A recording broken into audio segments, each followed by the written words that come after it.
Hey, hi, welcome to Flix and Chill with me, Luke. Today I have a very special guest with me. Chris Maher is here with me. So, Chris, why don't you take it away and introduce yourself? Hello, everybody. My name is Chris Maher. I'm an actor and sometimes producer, and we're here to talk about some movies, I guess. Nice, nice and succinct. I like it. I like it. So you are actual actor. You have an IMDb page, which is I think it's very cool. So how did you get into acting?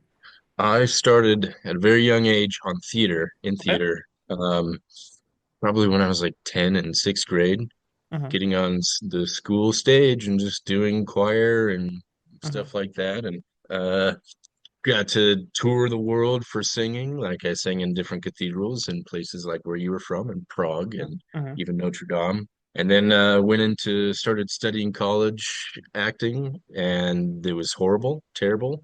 I left, studied real things for a while, and then I got back into modeling, and then which scooted me right into acting, to put it easily, because Nice.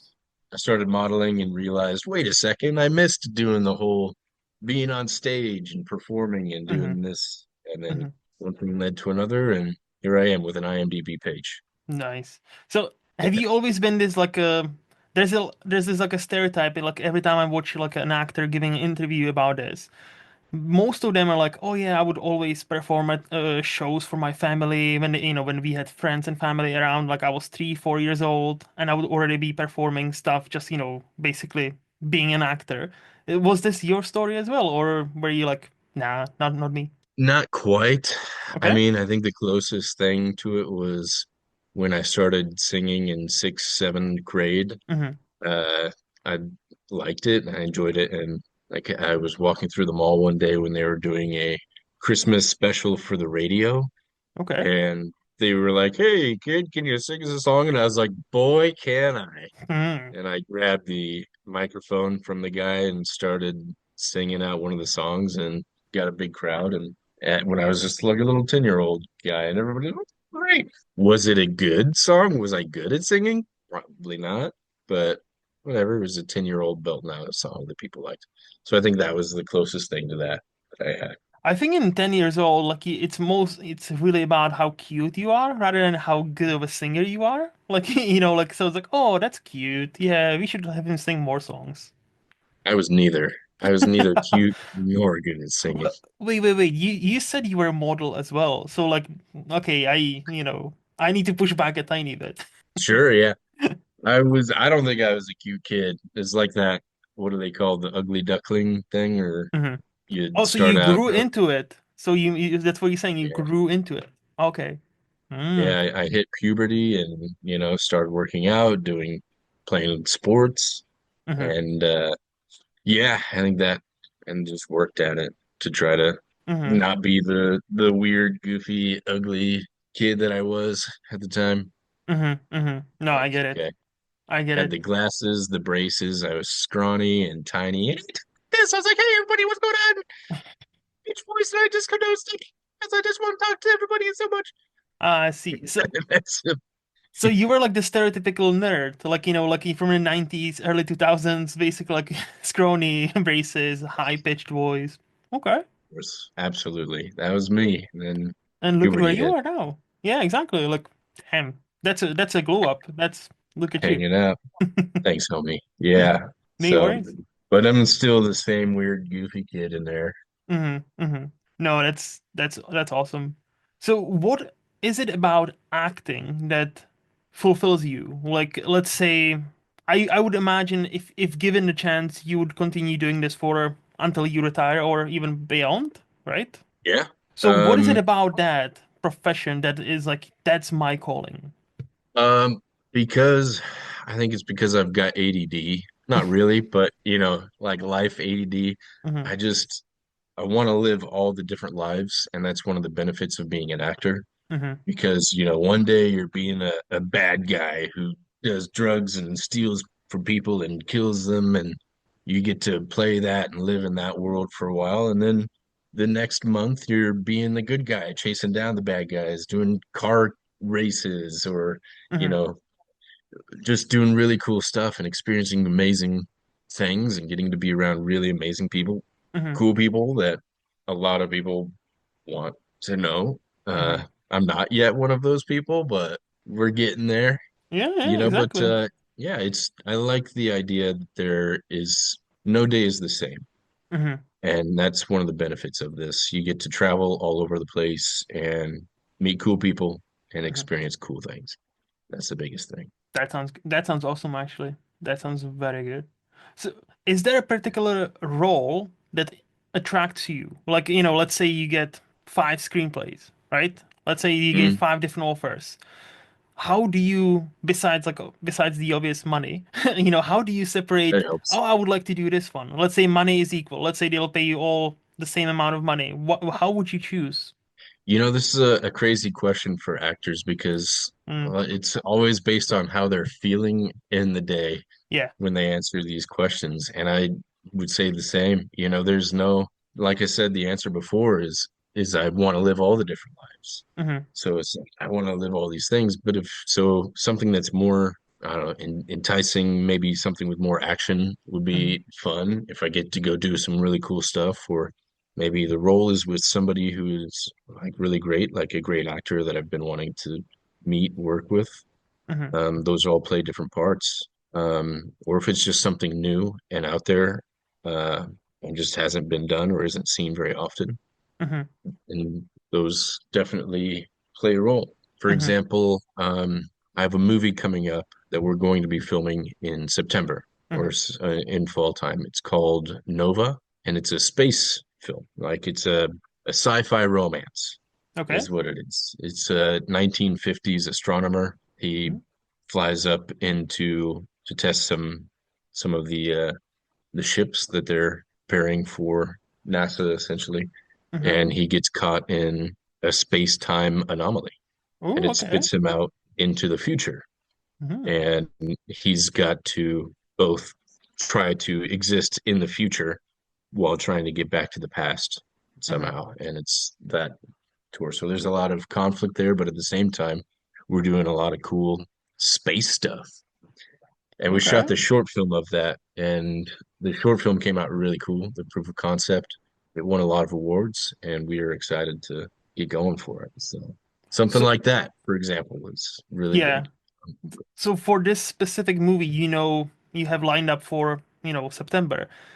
Are you doing any special prep? I think the most prep is what I'm going to be doing is just research Hmm. on what they were doing back then, how Hmm. to speak like Hmm. I'm in the 1950s. Hmm. Like I won't be saying like, "Oh yeah, bro, that's lit." You know, Yeah. don't be saying any of that. That's Uh, low-key fire. Yeah. low key fire. If you said that in the 50s, people would be like, "Fire where? Yeah. What's lit? Why is it on? Why is it lit? We need to put the fire out." Just Hmm. things that wouldn't make sense. No. Um, Mhm. and yeah, just working out, gonna work out, look good, eat right. Of course. I mean, that's kind of nowadays, isn't it part of the profession almost? Like, I always Hmm. felt like, no matter how you look, when you reach a certain stardom, a year from then, you will look even better. Like, and it's always fascinating to see, like, how already good-looking people are, given them a year or two once they reach certain stardom, and they'll look like out of this world. Yeah.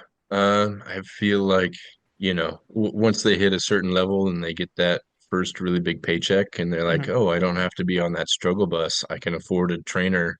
Hmm. Also, when your life is essentially on camera, you're going to be seeing and looking at yourself, or other people are going to be seeing and looking at yourself, and that plays a large role on one's conscious, Yeah. um, in one's psyche. So there's a lot of pressure there Hmm. for it. Hmm.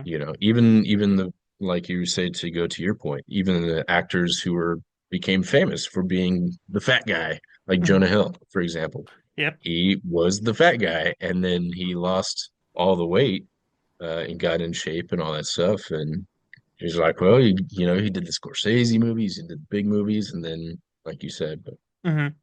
so it's No, like one way or another. Good for that him, was but actually my next question.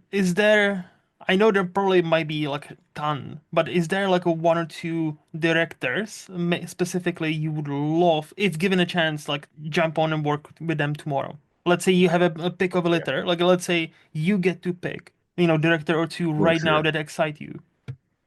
Oh man. I mean, just name any big ones that Hmm. have been there. I would love Scorsese would be awesome, would be super Okay. cool. Hmm. Um, Snyder would be awesome. Hmm. The big guy, what's his name? He did all the super. That's okay. Uh, Peter Jackson. I'm a huge Oh, Lord of the Rings film fan, nice. so Hmm. yeah, that would be dope. How Nice. about you? Who would Well, you go I'm not for? an actor, so hey, like I. If tomorrow I was like, "Hey, dude, there's a role that's perfect for you, but we Mhm. haven't decided on who we're gonna pick for the director. Do you have any Ah. suggestions for this space movie that we're doing?" See, for space, I would go. I'm basic. I would either go right now, Nolan or Denis Villeneuve. Like like those two. Like, but there are so many like talent and youngish people coming in from like like A24 and from like indies right now. So no, it's hard, but it's like like for space, you gotta go with the yeah Denis Villeneuve. Like he's done quite a few sci-fis and masterfully. Christopher Nolan. You cannot really go wrong with those two. No. I kind of like it when you see directors stepping out of the particular genre that they're Hmm. going for. So I don't know, like seeing a director step in like that. Yeah, Have Christopher you Nolan. Have you heard the Bong Joon-ho what he said about Alien, that he would like to do Alien movie, the director of Parasite and Mickey 17. And did you hear the twist? What's the twist? He said, "I would like to do an Alien movie, but I would like to do it as a musical." And I'm I like, hate it. "See, I like the first impression is like why, but the second impression when I think about it for a couple of seconds, I'm like, but it's Bong Joon-ho. Let him do it. You know what? We've had Yeah, some I bad get it. Alien movies. And if he has some vision, I'm very intrigued. Like genuinely, like no, like I'm not gonna lie, I would be right there. I would be like opening there. I'm there. Like if like if you put there somebody else and it's Alien musical, I might be like probably not. But if it's him, I'm like okay, okay, I'm there. I'm Yeah, there. you have a point. You have a point. I get it. Because there are several movies that exist that if you ever just told somebody the premise of the film, Hmm. you're like, yeah, that sounds like the dumbest film ever. But then it's made and it's genius and everybody loves Yeah, it. And yeah, and it works for whatever it works. So that'd be something. I would correct, definitely be curious about that. correct. So, Chris, obviously you're an actor, you're a movie fan, that's why you're here. But besides that, do you even have time to have any other hobbies? Like, what makes Chris Chris? Is there anything else you enjoy whilst you're not acting? Oh no, man, I don't have a life. You're just so focused on your acting career. Like, no, I get it. No, I've been playing video games a lot lately. I just Okay. downloaded Starfield. If Hmm. you've heard of that from Bethesda, if you like video games. Mm-hmm. So I've been doing that at night when I calm down and chill out. Mm-hmm. But most of my time, I would say I spend try to spend with friends, but I make friends in the movie industry and try to make things happen. I spend a lot of time with family Mm-hmm. and I travel a lot, Of too course. much, I mean, it mostly goes with the for territory, isn't it? Like, it's just so yeah. I feel like I'm always recovering from one trip to another and just trying to catch up. That's all Mm-hmm. I'm doing. Mm-hmm. It's just playing a big game of catch up. Yeah. What's your favorite? So, if you're a bit of a gamer, then what is your favorite genre of games? Um, Things like medieval warfare type things. Ah, okay. So, like Age of Sword Empire. shields. Yes, I grew up playing that game on computer, and there's a game that's out that I play a bunch. It's called Mountain Blade Bannerlord, if you've ever heard of that. Nope. Uh, it's okay. It's very nerdy. Hmm. Or a recent one that just came out is Kingdom Come 2. I played the first one. I haven't played the new one, but I have heard about that. It's a Czech Mhm. game, so yes, I have heard of that. It's a Czech developed Yeah, game, so very that's proud of right. that one. But again, Yeah, have haven't you played played it. it? Nope.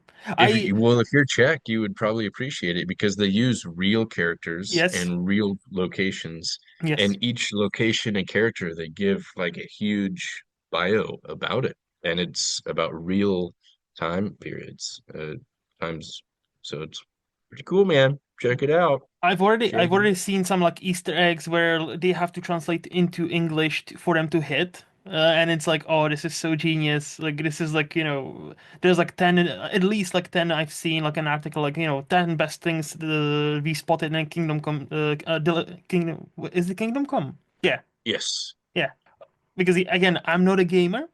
My free time really is just movies, like spending time with my girlfriend and movies, TV shows, and obviously work because so yeah, not much free time really, and this. So yeah, I'm not really a gamer anymore. I used to game, but not anymore really. Can don't if we had like 36 hours day, days, like yeah, I Yeah. could find some time. That'd be cool, right? We just didn't need to sleep. That would not be the worst thing They that should would make a help our movie life about that. if we just didn't sleep. Mm-hmm. Mm-hmm. But then Dude, that's kind of a plot for the Bond villain from Die Another Day, right? Like, I don't need to sleep. I will sleep when I'm dead. And that's, he's the villain. And I'm like, oh, yeah, yeah, true, I guess. It'd be like, well, you would do away with the need for beds, probably. Would you even need true. couches? I mean, Do you need rest? Do you need to like to sit and rest? you'd probably still need to wind down, I'm guessing. I don't know. But it's the thing, somebody Well, needs to because you explore get this. tired. And it's like, what if you don't? What if everybody's just on crack all the time? But that's just the premise. Society on crack. No, no, what would the movie title be? No Rest for the Wicked? Or Society of the Snow. Yeah, sure. I mean, I didn't mean literally on crack. It's just how society is. Yeah, It'd be yeah, pretty just. crazy Mm-hmm.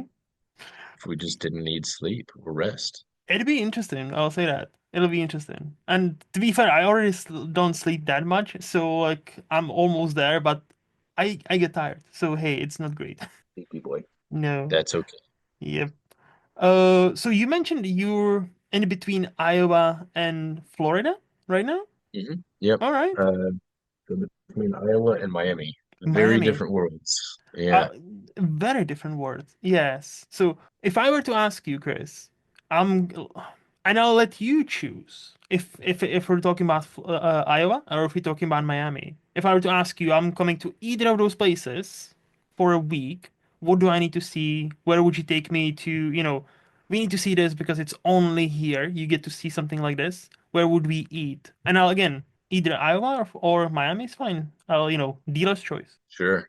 So, I mean, anybody visiting, I would definitely say Miami. Iowa is a great place and Hmm. it's fun and it's a beautiful place. But I mean, I encourage people to come here or to the Midwest Hmm. because where I'm from is real America. It's like how the rest of America actually is, Okay. 85% of the US is like here. And it's just common, regular people who are very nice, will help Hmm. you out any situation you're in, Hmm. and just great to talk to. People are great. But if you're visiting, Miami's the place to go because, living La Vida Loca in Miami, you got to go to the beach, you got to go to some of the crazy clubs and do all that, and then go hit the pools and stuff like that. And there's some cool museums and places to eat there. Hmm. I Hmm. think I've been to the Naceret in Miami. I don't know if you remember the Salt Bay, the guy who puts Oh, the salt yeah, yeah, on. yeah, yeah, yeah. So I've had him salt my meat before. How was So that? I food like that. Overpriced, Okay. overrated.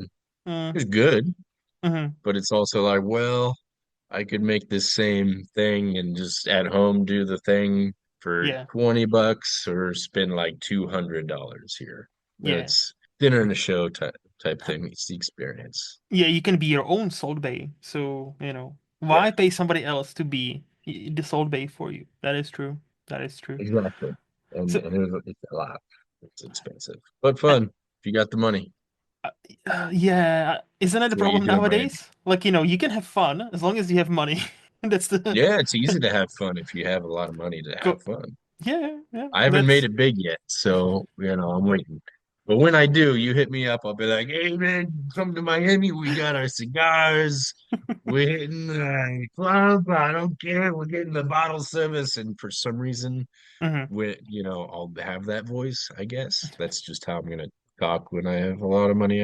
I don't know. Mm-hmm. No, Miami seems wild. Like Miami, like I've Yeah. seen like some clips and shows, obviously from Miami movies, and like Mhm. it seems like a yeah one of the places to be for like as you say, partying if you want to have a Mhm. good time. It's almost like in a way what Las Vegas used to be in like back in like 90s, early 2000s. It's now like Miami. I feel like is more of the party town. Yeah. They both are. Mm-hmm. I've shot movies in both places in Miami and Las Vegas. I've shot in Las Vegas a couple of times. I Okay. would say, I mean, Las Vegas definitely still has that, but Mm-hmm. I haven't been seeing it too much lately. But Las Vegas, interestingly, is turning into what they're calling Hollywood 2.0. So they're building some big studios out there. I think it's like Mel Gibson and Mark Wahlberg and other big Hollywood players are working on building studios. Okay. Uh, in Las Vegas area and Miami for movie production. That's where Michael Bay lives. He lives there. Mm-hmm. Uh, I've worked with him before on a commercial, interestingly, Okay. in Miami. But the Miami is working on bringing films back to Miami Mm-hmm. because Florida got rid of the tax incentive that allowed for movies to come and be there and shows. So back when they had it, that's when you had shows like Miami Vice coming out or Burn Notice, and all the big Miami movies were out there, and people were like, "Wow, Miami!" Mm-hmm. Now Mm-hmm. it's we don't have that allure anymore because we lost that. Yeah, yeah, but Lost. unfortunately, like yeah, tax incentives are big for mu movie productions, aren't they? If there's Absolutely. none, we're not shooting there. Like, we're changing. Yeah. So today, I don't, if you ever notice like some of the settings of a lot of locations, you'd be like, oh, that's a different or weird random location or a setting for a movie to be in, but it works. They make it work. A Yeah. lot of times it's just because of the tax incentives Hmm. that they're shot there or being done there. Like most of It's like, Marvel yeah, is this like movie could be made Georgia. anywhere. Yeah, exactly. Like most of Marvel is like Georgia exclusive. Like, you can always see like, Georgia, Georgia at the end of the credits. And I'm like, yeah, because Yeah. Georgia still has those like tax incentives. So Hmm. many, and not just Marvel, but I know many productions often clash in Georgia. So like, this movie is made there and on a couple of miles down the road there's another movie being made right now, and it's like, okay. So, Yeah. And New Mexico too yep. is another one. So like, Hmm. Breaking Bad, for Yep. example, it was shot there for a long time, and I've shot a couple of movies, a few movies out there in New Mexico, and Hmm.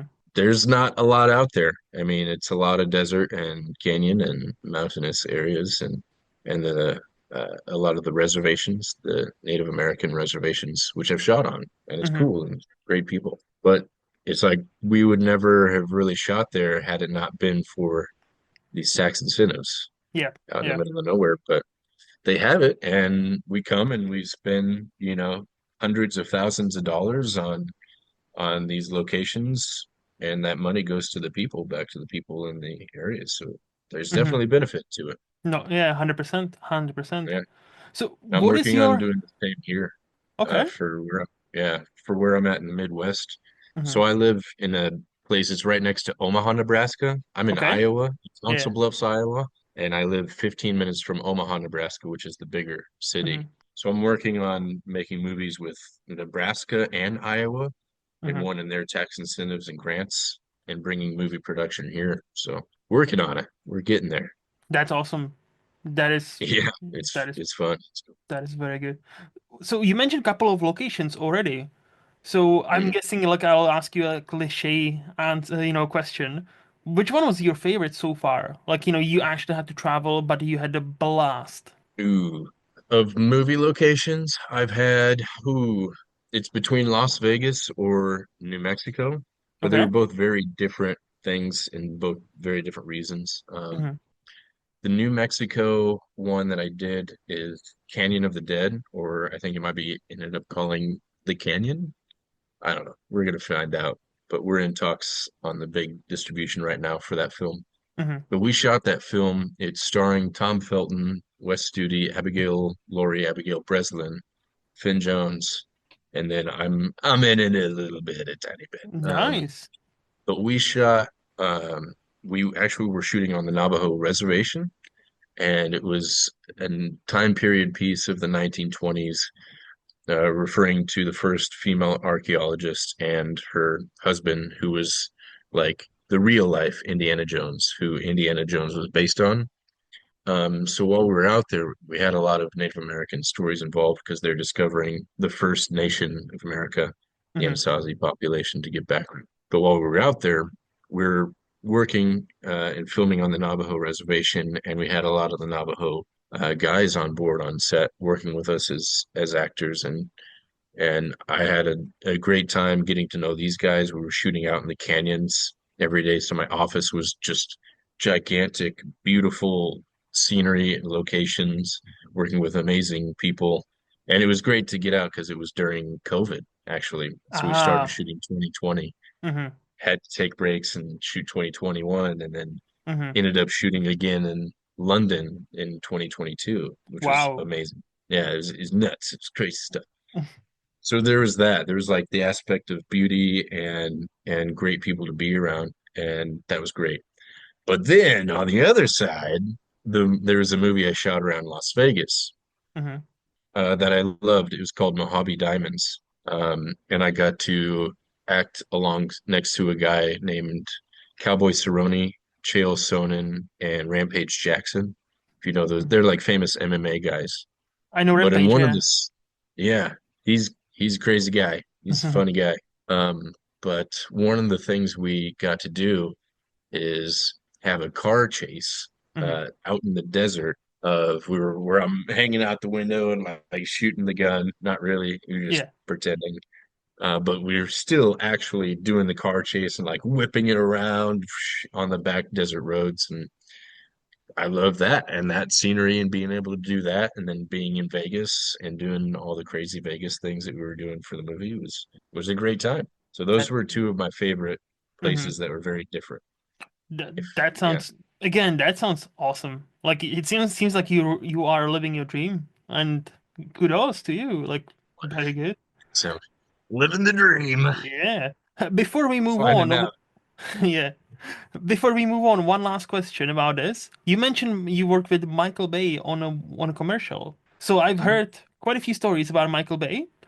Is he, I'm gonna ask one simple question. Is he as intense as many stories led me to believe, lead me to believe? Yes. Okay. Yes and no. Hmm. So he's very what I saw was very bipolar on set. Hmm. I wouldn't say I don't know if you're messing up, he will let you know, Hmm. not nicely. Hmm. But if you're doing great and you're doing a good job, he's super nice and great. But it was very interesting to watch him work and to see what he was doing. And it was like very night and day, very, one would say, like I said, bipolar. Hmm. He treated the cast and everybody on set really nice and respectfully. But if people were messing up, like I said, he'll let you know. So for example, there was like a crew member who was putting C stands in like where we were about to be shooting, Hmm. like on the film set. You're supposed to have them, offset. They're not supposed to be on a camera, and he puts them right on the like into where the shot is about to be, Okay. right where we're shooting. And he like starts storing them there, like he doesn't realize that we're about to be shooting there or something. So Hmm. it's like kind of dumb. But it was interesting because Michael Bay was talking to the actors, and then he saw that happen. So the situation, he's talking to the actors, like, "Hey guys, so did you have like a good lunch and everything is good? Are we happy? We're feeling good today." And then he sees that that's happening. He goes, "Hey, hold on 1 second. Those fucking stands of you damn shit! We're getting out of here." And then he would turn right back to us and be like, "So anyway, guys, what we're gonna have you do is like go right back to work and do these things, okay? How's that sound? Cool. Okay. Great. Yeah, I'm so happy you're here. Get off my goddamn shit." So anyway, what we're gonna do is we're gonna get right. And I was like, Hmm. okay, all right. It's so this is Michael Baytown. Let's do it. I was like, I get it. I right. Nobody messed up after that, I will say. That kind of tracks with all the stories or most stories I've heard about him. Yeah, I kind of tracks. And his movies kind of definitely have that energy. I will say that. Yeah. It very explosive energy, you could say. Correct. Very Yeah. explosive. But hey man, the guy is like one of the most commercially successful, arguably the most commercially successful director of all time, Mm-hmm. I think, by the box office. Mm-hmm. Critics hate his stuff. It's like, oh, okay, what are we gonna have today? An explosion? Wow, what a surprise. But it Mm-hmm. works. Explosions, guns, hot babes. Let's go. That's as American as you can get. I was gonna say, Michael Bay just knows what, your stereotypical American really wants to see on a screen. And it works. And And people hate him for it. Film buffs hate him for it, and mhm. critics hate him. He's people are one way or another on him, but the box office doesn't lie. The numbers don't lie, you know. I really don't mind him. Like I actually really like quite a few of his movies, especially in the 90s. Like, one of the classics of the genre is The Rock. With Sean Connery, Nicolas Cage. Yeah. Like, that's a movie that's just 2 hour of like adrenaline and goes, you know. Yeah. And I cannot see anybody else, maybe like Tony Scott at the time, doing that. Like and then making that same movie with having the same effect. So, and where else will you see Nicolas Cage and Sean Connery? Connery. Oh, I don't oh, know, man. I don't know. Does it? Is there other Nick Cage I, and Sean nope. Connery movie? I No? don't think that. I think that's the only one. I trust your judgment. I don't know. Yeah. I mean, I could see it happening, but Mm-hmm. maybe not. It's cool. Yeah. Yeah. But that's the thing. That's Michael Bay for you. No, yeah. I appreciate you Nonstop. sharing that story. I appreciate that. Thank you for that. I Yeah, of course. No problem. It's I fun. think It I was a think great with experience. mm-hmm. Oh, no, it sounds like it. It sounds definitely sounds like it. I think with that we can move to the this or that part of the show where I'll ask you or I'll give you two choices and you tell me which one would you prefer and why. So, Okay. Chris, TV shows or movies? TV shows. Oh, why? I like to have stuff that I can be invested Mm-hmm. Mm-hmm. in. And arguably some of my favorite movies, we'll be getting to this later, are really movies that are in trilogies, I see. or the longer form, and it's stuff that you can be invested in and more involved with, as opposed to movies, which I love making. I love Mm-hmm. making films a lot, Mm-hmm. but uh, movies are like a one night stand. You just get like a boom hour and a half or 2 hours, and then you're In done. and out. Yeah. But yeah, which is great. There are Mm-hmm. plenty of whatever you want to call it, great memories, great movies that you love that are just like that. Mm-hmm. And but the shows, I can really get into them, like Game of Thrones, for example. Mm-hmm. Um, I'm watching House of Cards again. Nice. Um, or there's an animation one called Archer that I love, and I just Archer is awesome. yeah, great, awesome, funny stuff. And so I can just stuff that you can turn on and watch and whatever. And Mm-hmm. I don't have many movies like that for Oh, myself. yeah, that's How about that's fair. yourself? Are you I'm series or movies? Movies. I think movies, yeah. Like I love me some TV shows, don't get me wrong, and I try to watch as many as I can, but like I am behind because I watch so many movies. So, yeah, it It's good. just, you know. But yeah, tea or coffee?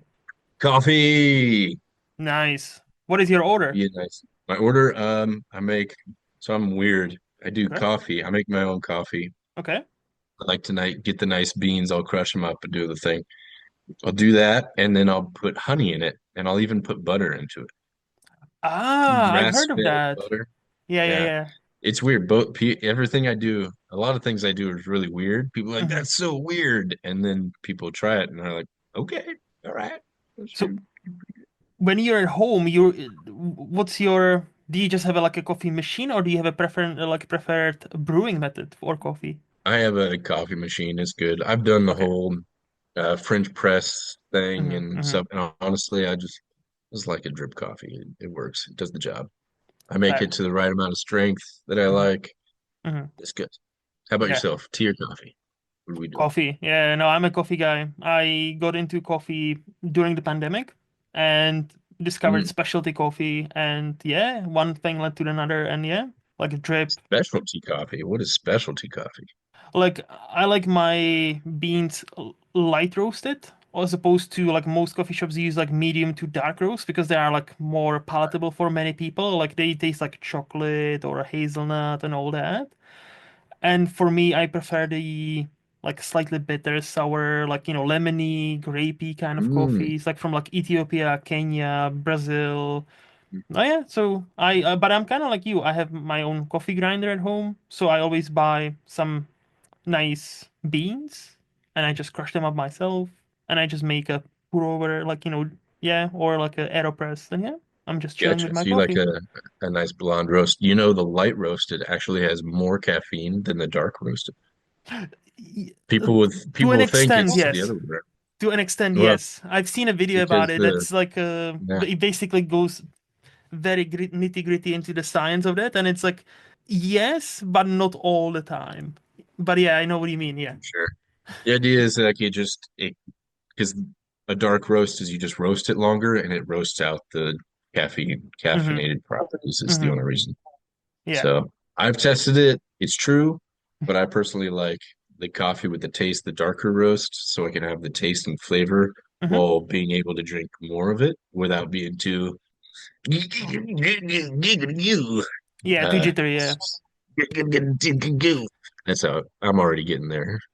Already on the podcast. Ah, Oh, sorry, bud. all good. All good. Money or free time? Money, because money will buy free time.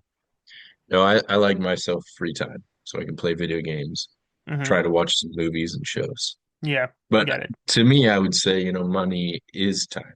Time is money. Yep. So No. Yeah. Yeah. I get it. They did a movie about it. It wasn't that good, but yeah, I had a good concept. Yeah.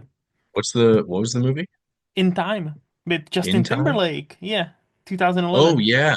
I I liked it. They missed the perfect opportunity to say just in time. that is, yeah, I remember that. It's a good movie. I like the concept. I yeah. actually The like that. concept was great. I thought the execution was slightly not as great as the concept, but I only watched it once, so I it's been since it came out, which is 2011. So yeah, I don't remember much, but I remember I'm like, yeah, this It's one of movie. those movies that stuck with me for some reason. I don't Hmm. know why. But I Hmm. think it was more because of the concept and things. I like concepts. So No, the concept is great. Honestly, it's great, and I can imagine that into being like a great TV show nowadays. Because I think definitely nowadays that concept would be turned into like 6 to 8 part TV write this show. down, write this down. Actually, that's genius. Honestly, yeah. Hmm. The concept of that could be an awesome show because everybody in the show has to deal with the time, and time Hmm. is, everybody can relate to having time or not having time. Hmm. And And when the time yeah, is actual currency in that world, and every time yeah, you pay, you can see how much, less of a time you have left. It is kind of, frightening. yeah. And the slogan could be time is money because it is in this. It literally is. This What would the title be? this We're TV making the show is show right writing now. itself. I was gonna say this, Yeah, it's writing itself, like, effortless. Is this how writers feel all the pitching. time? Effortless. You got to cut all this out before somebody steals the idea, Copyrighted, patented, it's all ours. No, no, no. It's all or ours. just hit me up and we'll all work on this together. We'll make it a collaborative effort in making this TV show happen. All right, okay. Yeah. Honesty or other people's feelings? Ooh, it always depends on who. Okay. Yeah. But yeah, I mean, if it's somebody close to me, I'm gonna be honest to an extent. It always depends on the situation. So Mm-hmm. there are some things that I will always be very honest with people about and my friends and all this sort of stuff. And other people, if I just am like, I don't care about your time, I'll just be like, sure, bud, cool, love that for you. But I'll be pretty honest with my friends, and they can hate me sometimes for it. You know But what's they can never say that I was wrong. They never they you know can what's say, funny? Chris, you're a jerk, but they won't call me a liar. I was gonna say, They'll yep, always come back later. You were right. yep. I know, bud. I know. You know what's funny? Keep I'm honesty. exactly the same. Like if I consider you a friend or like a family member, I'll be honest, and sometimes to a fault, and I am working on that. But if I'm kind of like exactly like you, but if it's like a coworker or Mhm. somebody like I don't really hang around outside of like this specific occasion or whatever, or if I just met you, I'm not gonna be like brutally honest because I'm like, you know what, we're not that close, so whatever, yeah, yeah. So you have more of the tough love approach. Not a tough love, but I always would rather like I like to be treated the same way. So I treat people the way I want to be treated. And I can always tell when somebody's about to deliver a bad news or wants to tell me something that's not pleasant. And I would much rather just, okay, let's not beat around the bush. Just hit me with it. I can tell something is bothering you. Let's not, tiptoe against the, around this issue. Let's just give it to me straight. I'm an adult. You're an adult. Let's talk like adults. That's all. Sure. Yeah. Yeah, I agree. Yeah. Yeah. I personally prefer when people are like, "Hey, Chris, so this thing, you did that. I hated it, didn't like it." And I'd be like, "Well, too bad." Too bad. I'm Or, doing it again. "Yeah, I'm gonna do it again." I'd be like, "Well, that's something either I can work on or not." Hmm. Thank you for the TED Talk. Summer or winter? Summer. I'm in the Midwest. I like both. I was gonna say, So so in the Midwest, I because do like obviously Miami summer, I know it's famously hot because that's why people love Miami. But it. how does like summer look like in where you are? A summer in Iowa is very hot. We have Iowa, where I'm at, is we experience all of the seasons perfectly. Nice. Like we have hot summers, beautiful, cool, breezy falls, and all the beautiful color changes in the leaves. Hmm. We have crazy winters. Like literally 2 days ago, we had a blizzard come through, but now it's already sunny and Hmm. turning into sort of a spring. So I love both. So because it's just like life, it's that, life and death, the dark and the light, and Hmm. you can't appreciate, the light without a bit of darkness, or you appreciate the summer more with having a cold winter, if that makes sense to you. It does, So yeah. when I'm here in the winter, I love being able to have excuses to cuddle up under the big comfy blankets and be like, all right, we're not going anywhere for a couple of days because we're snowed in, Hmm. get Hmm. fat and sassy. But then after that, I love to go to Miami and be like, sweet, I'm at the beach, the shirt's off, sunshine. Hmm. Hmm. So that's the same reason I'm an actor, so I can live all these different lives. So I get so it. there's that. But if I had Yeah. to be stuck in one all the time, Hmm. it would be summer Yeah. all the time. Yeah. No. Forever Same. summer over, forever winter. How Yeah. about Yeah. yourself? Same? Yeah. No. Same. Like I prefer warmer rather than colder, which is funny because I live in Scotland, which is mostly cold. So, Yeah, dude. I've chosen wrong yet again. Oh well. You get like 5 days of sunshine there, maybe, right? Hey. Last year we had six. Ooh. My whoa, my bad. I will chill out with that. No, to be Sure. honest about this, over the last, I would say 6 years or so, I've been here for now 14. This is my 14th year here, and over the last like six, it's getting warmer and warmer, and it's kind Mhm. of unsettling because people here are not used to that. So it's like, we're always suspicious, like where I live. When you have a nice day, you're always suspicious of what's coming next. Because it's like, it's very rare still to have a week where it's like proper nice sunny every single day of the week. And then you always get a bit like, almost paranoid. It's like, what is coming? Like, when is this gonna stop? Because we both know it's gonna stop. When is that point? I get it. There's a name for this. Like Hmm. I forgot what it's called, but it's like they call it a psychiatric condition, not a condition, but Hmm. people who have kind of a fear of happiness because happiness often is followed by something Hmm. very unhappy, like what and there's an actual term for this. I just can't think of Hmm. it or remember what it's called.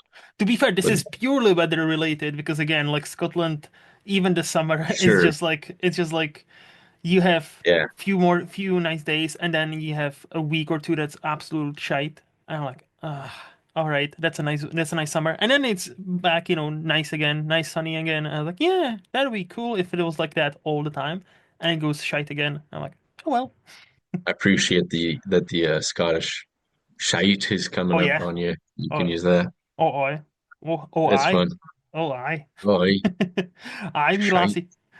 Yeah, it's Isn't the Scottish accent the farther north like really difficult to understand for most English speakers? it How do you get is. along there? It Because I mean, even learning with Czech is your first Yes. language there.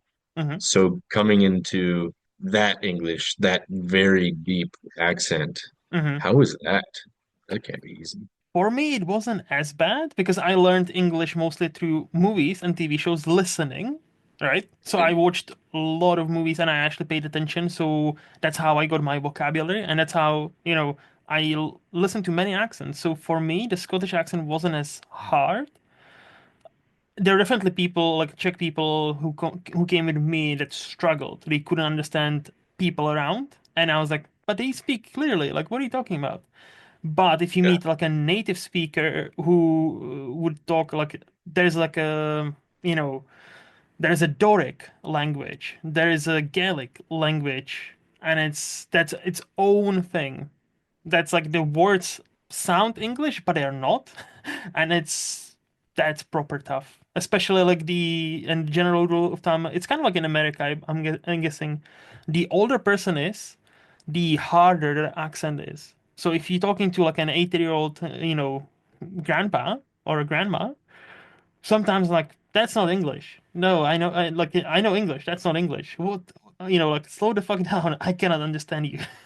There's a funny video that I think about there where there's like a lady Hmm. who goes to Scotland and is referring, she's like an American lady. She's like, and the Scotland, some of these places, especially in small towns, and this place particularly, is known for its very difficult Scottish accent.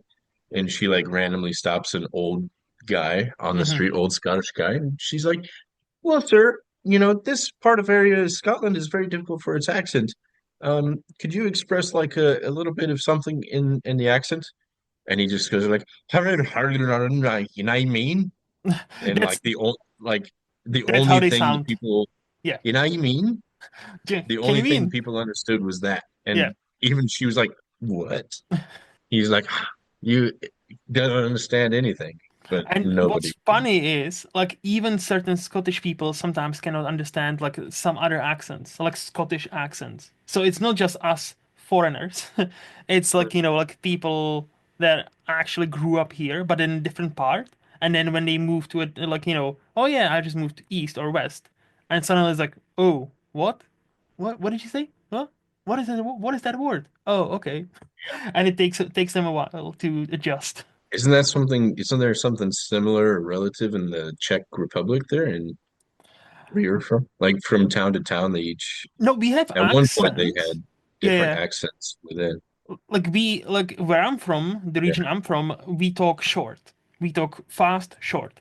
People in Prague, from Prague, we always laugh at them because they talk very long. And like, like basically, so there's like a, like a fight we have with people from Prague. But like accent wise, we also have our own like slang in a second biggest city, but that's again totally its own thing. So like if somebody talks to me in that slang, I have no idea what they're saying. I know certain words in that slang. I don't, but if I had a conversation with a native person from that city using that slang, I would be lost. And I'm Czech. So yeah. Sure, there you go. All Yeah. right. Yeah. Good to know. I won't even attempt while there if I go back. No, I'd it's like to go. Czech is hard, and trust me, and it's not worth the effort for you to learn it. Only about 11 million people worldwide speak the language. Nah. More people than I know. Yeah, but I think you're more, like you're better off learning Spanish or French or Chinese or Indian, really. Just like any of those like languages that are actual hundreds of millions of people talk. Well, I Yeah. learned three of those. Oh, Not really? the Yeah, but not no Indian. Okay. So you Because talk my Spanish and Miami, French? well, Miami, everybody is Spanish. I'm actually Yes. a minority in Miami because 85% of the population is Spanish. So Hmm. I've had to learn Spanish for a lot of that reason.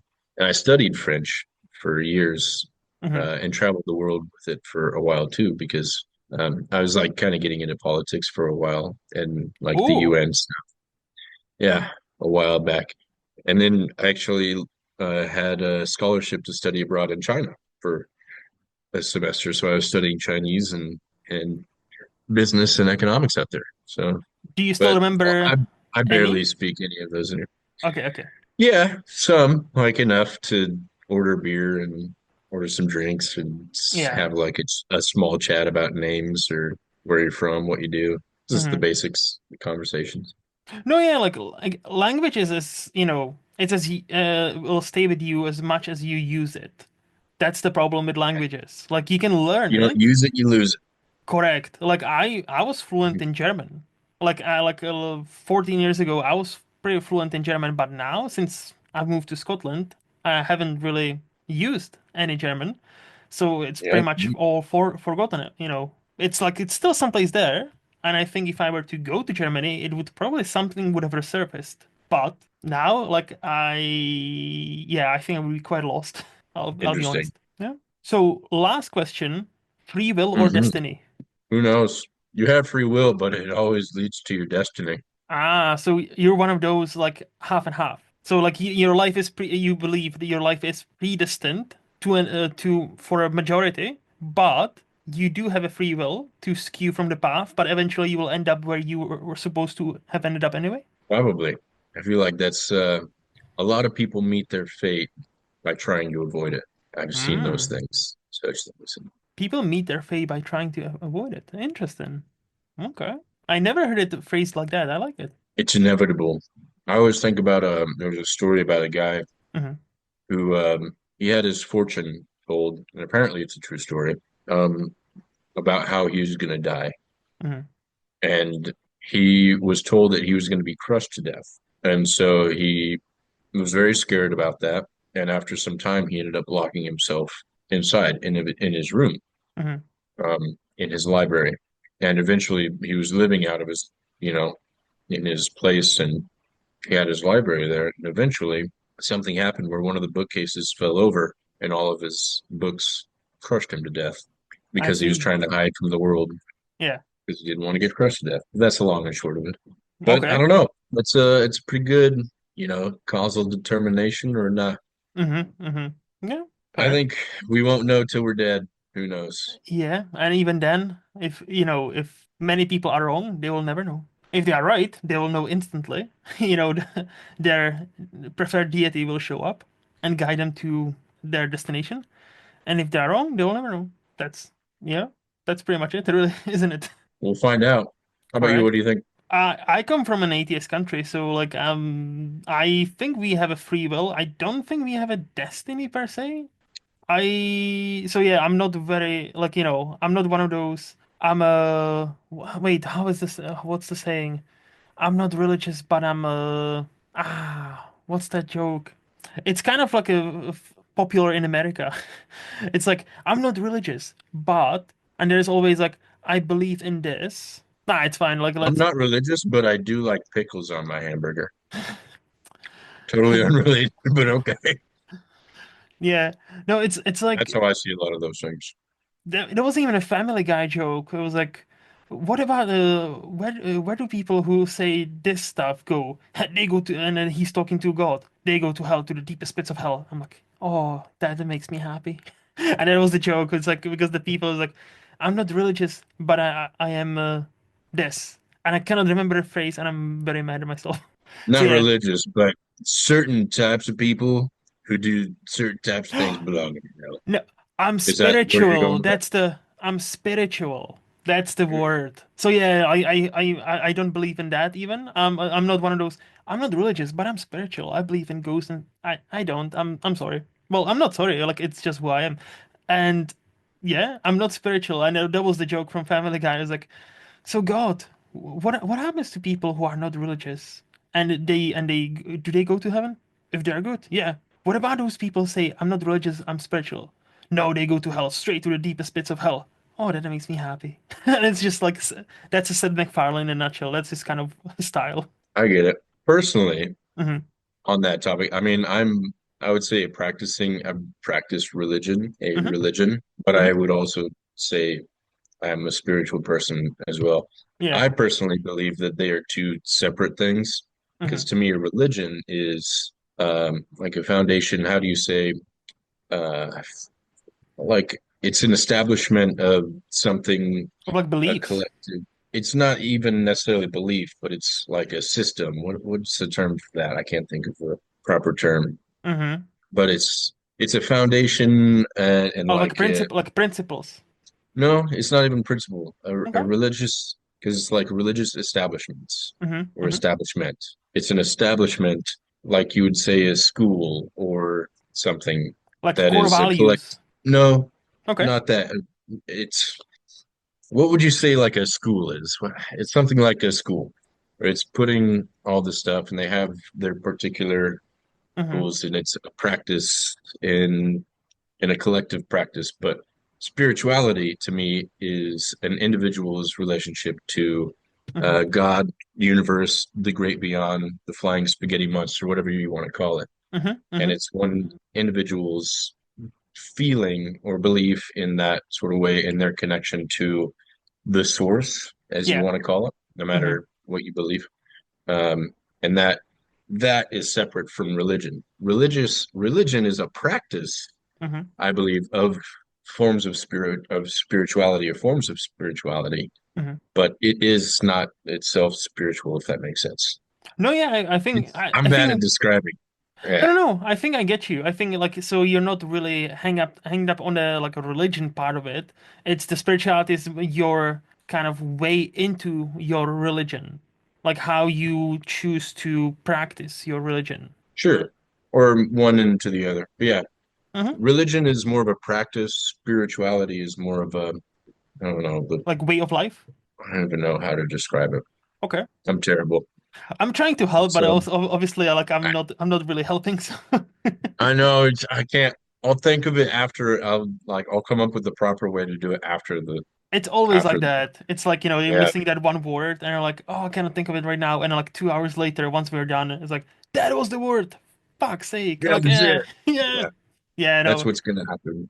Happens to me all the time, man. It's just, yeah, I feel you. So Sure. before we move to the Flix part of the podcast, do you have any hot takes or controversial opinions you would like to share with us? Well, I guess that was it right there. Oh, I really? do not believe that religion and spirituality are the same in there. Well, they are So not. That yeah, they are not. Like I think many people, I think even the Family Guy joke kind of basically says that. Basically, I think many people, I'm not saying you, I'm just saying many people, that the joke is about who don't want to be stereotypical. So they're trying mm, to be like a hip and they tell you, I'm not religious, but I'm spiritual. So they don't want oh, to be like tied into like one religion. So they take the best bits out of this religion, this religion, this religion, this religion, and or like, mm, or I believe in I live as a witch or whatever. Like I don't know what people do. But like, and so they kind of like cherry pick the best parts without committing to one certain thing. And I think that the joke is more about those people like, yeah, I'm not really, but, and it's like, long-winded way of them saying, so I still believe in a God, but I don't want to say I'm religious because I know it can have, or not has, but it can have negative connotation. sure, I get it. Yeah. I agree with that. That I believe you can believe in God and be spiritual, but you don't. You can practice religion but not be spiritual person, or you can be a spiritual person and not believe in religion.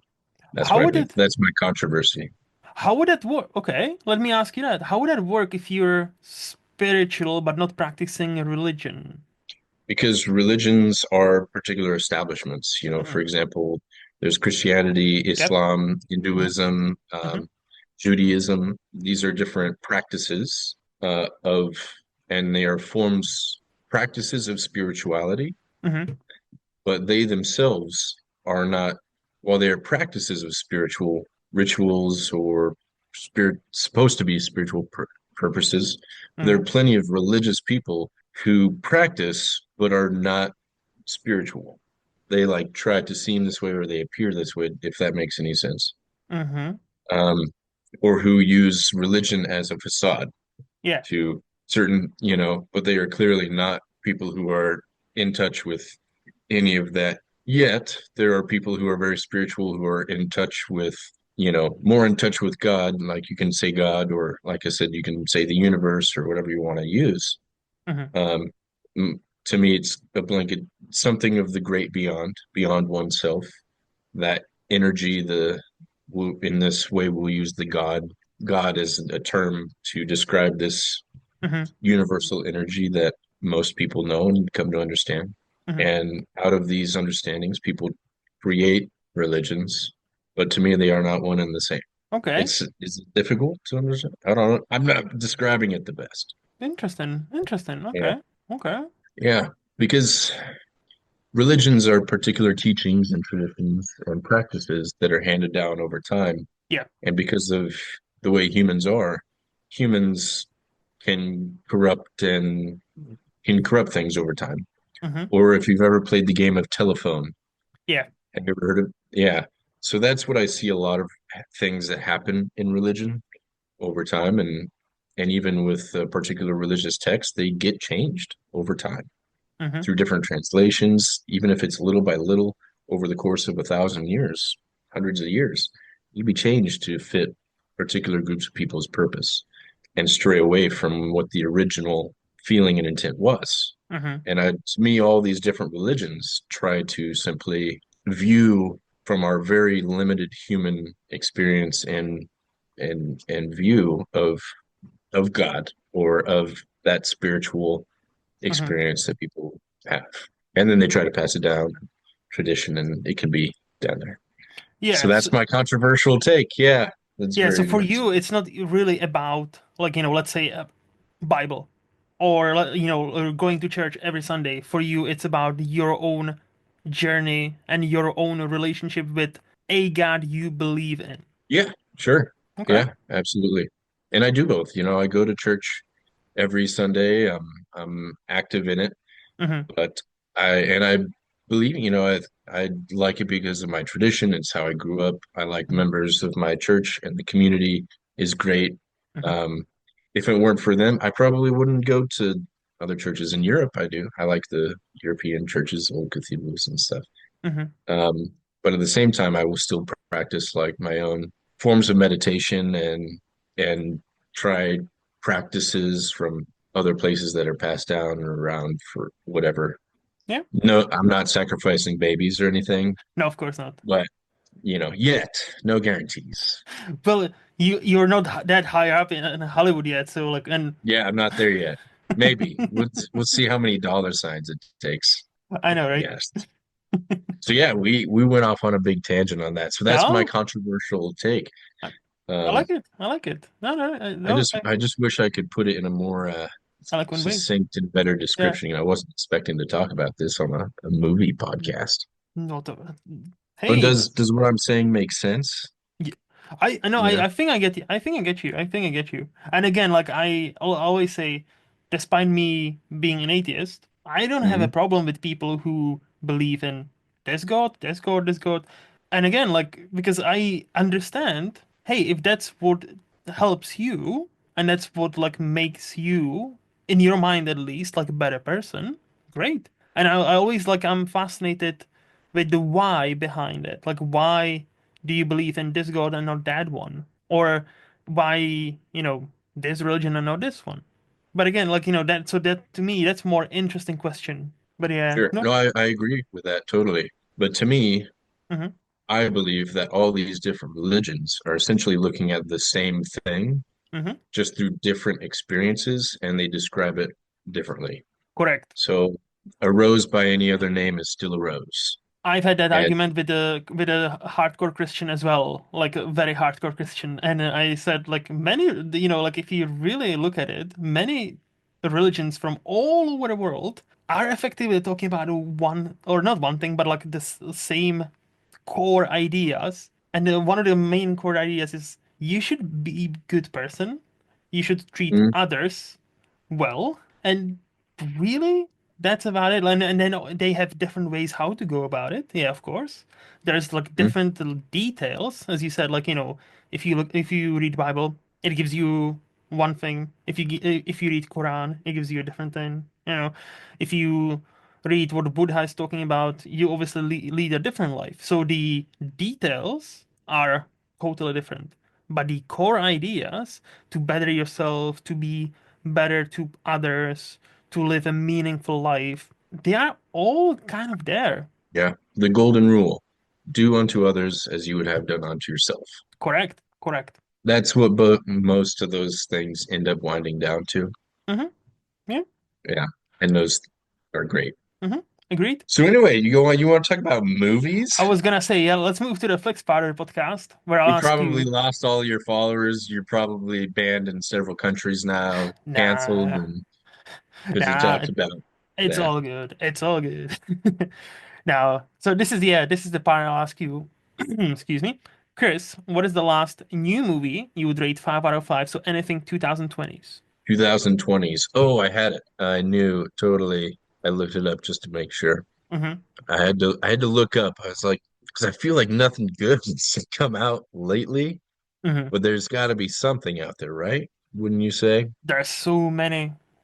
Like again, Yeah. but you did mention, I think it was off the mic before we started, you don't really have much time to watch movies, so I understand. But there's Yeah, like last couple of years, great many movies. yeah, this is true. There was a movie that came out that I thought was pretty good, Hmm. and I was just trying to look it up. I had it down. Hmm. I would say 5 out of 5. What was yours in the Well, past 5 years? I mean, the last one I watched, I really enjoyed, probably would be Anora, the Best Picture winner. You So think so? I managed to catch it in the cinemas because my cinema also did the thing that Americans do all the time, where once we have their nominated pictures, actual like nominations were out, they got most of those pictures back for like a couple of days. So I managed to catch it on a big screen because I didn't catch it back in November, and I thought it was great.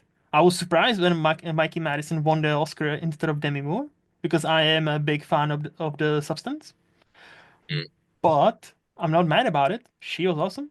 And I thought it was a coin flip between those two, really. And I knew that. So, but it's kind of funny how that's literally the plot of The Substance, where the younger, more attractive girl edges out the older, more experienced woman.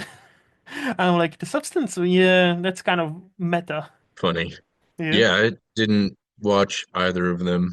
Uh, that's fine. I was even at Cannes and stuff, and I didn't even hear about Honora until after Hmm. Cannes and everything like this. And I was like, this movie doesn't seem appealing at all Hmm. to me. And then afterward, I realized I think there was a recent study done on like a survey of a couple thousand people who have gone to the movie theaters, Hmm. and it's like 85% of the people who went to the theaters only saw one movie, Hmm. and 85% of those people did not watch any of the Oscar nominated like movies like that. Hmm. So it's like people kind of back to what we were talking about, Michael Bay. It's like Yeah. to me, especially as a filmmaker and stuff, I want to be in movies that I want to see and things. And the movies lately that have just been coming out are just kind of out of touch with people Okay. like myself, like in the Midwest. I was talking about the Midwestern people Hmm. are very representative of majority of America.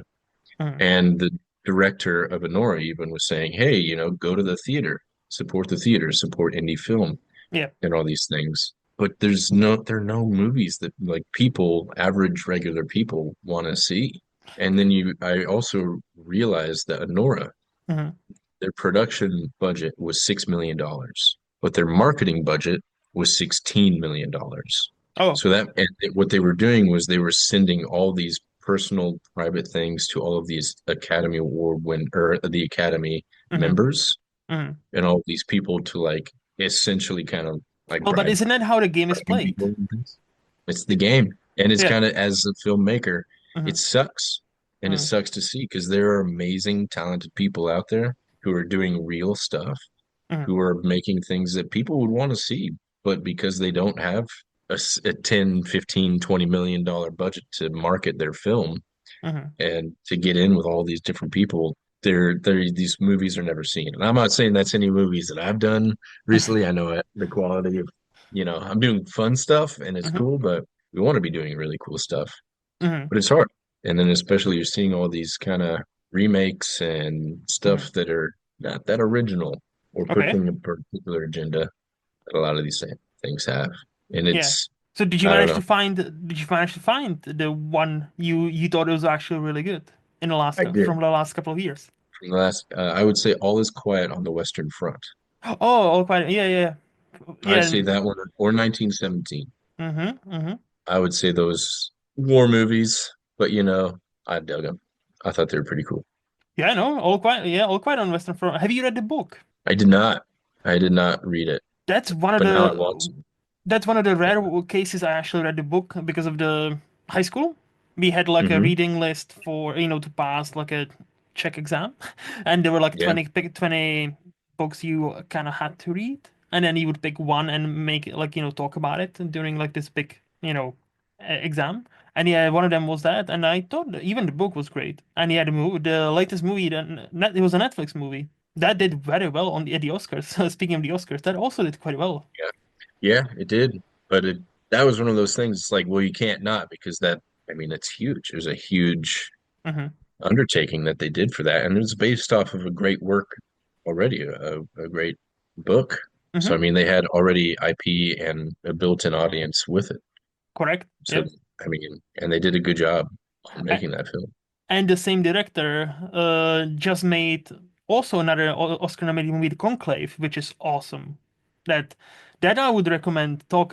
Speaking of movies that talk about faith and like whether it's still needed. It's a literally a conclave where Pope dies and they need to elect a new one, and might be a conspiracy Mm-hmm. involved. But the way that movie talks about faith intelligently, it doesn't matter if you're atheist like me or faith person like yourself. I think you would also enjoy it because it talks about faith in a very intelligent way. Interesting. And I thought it was a very well made movie.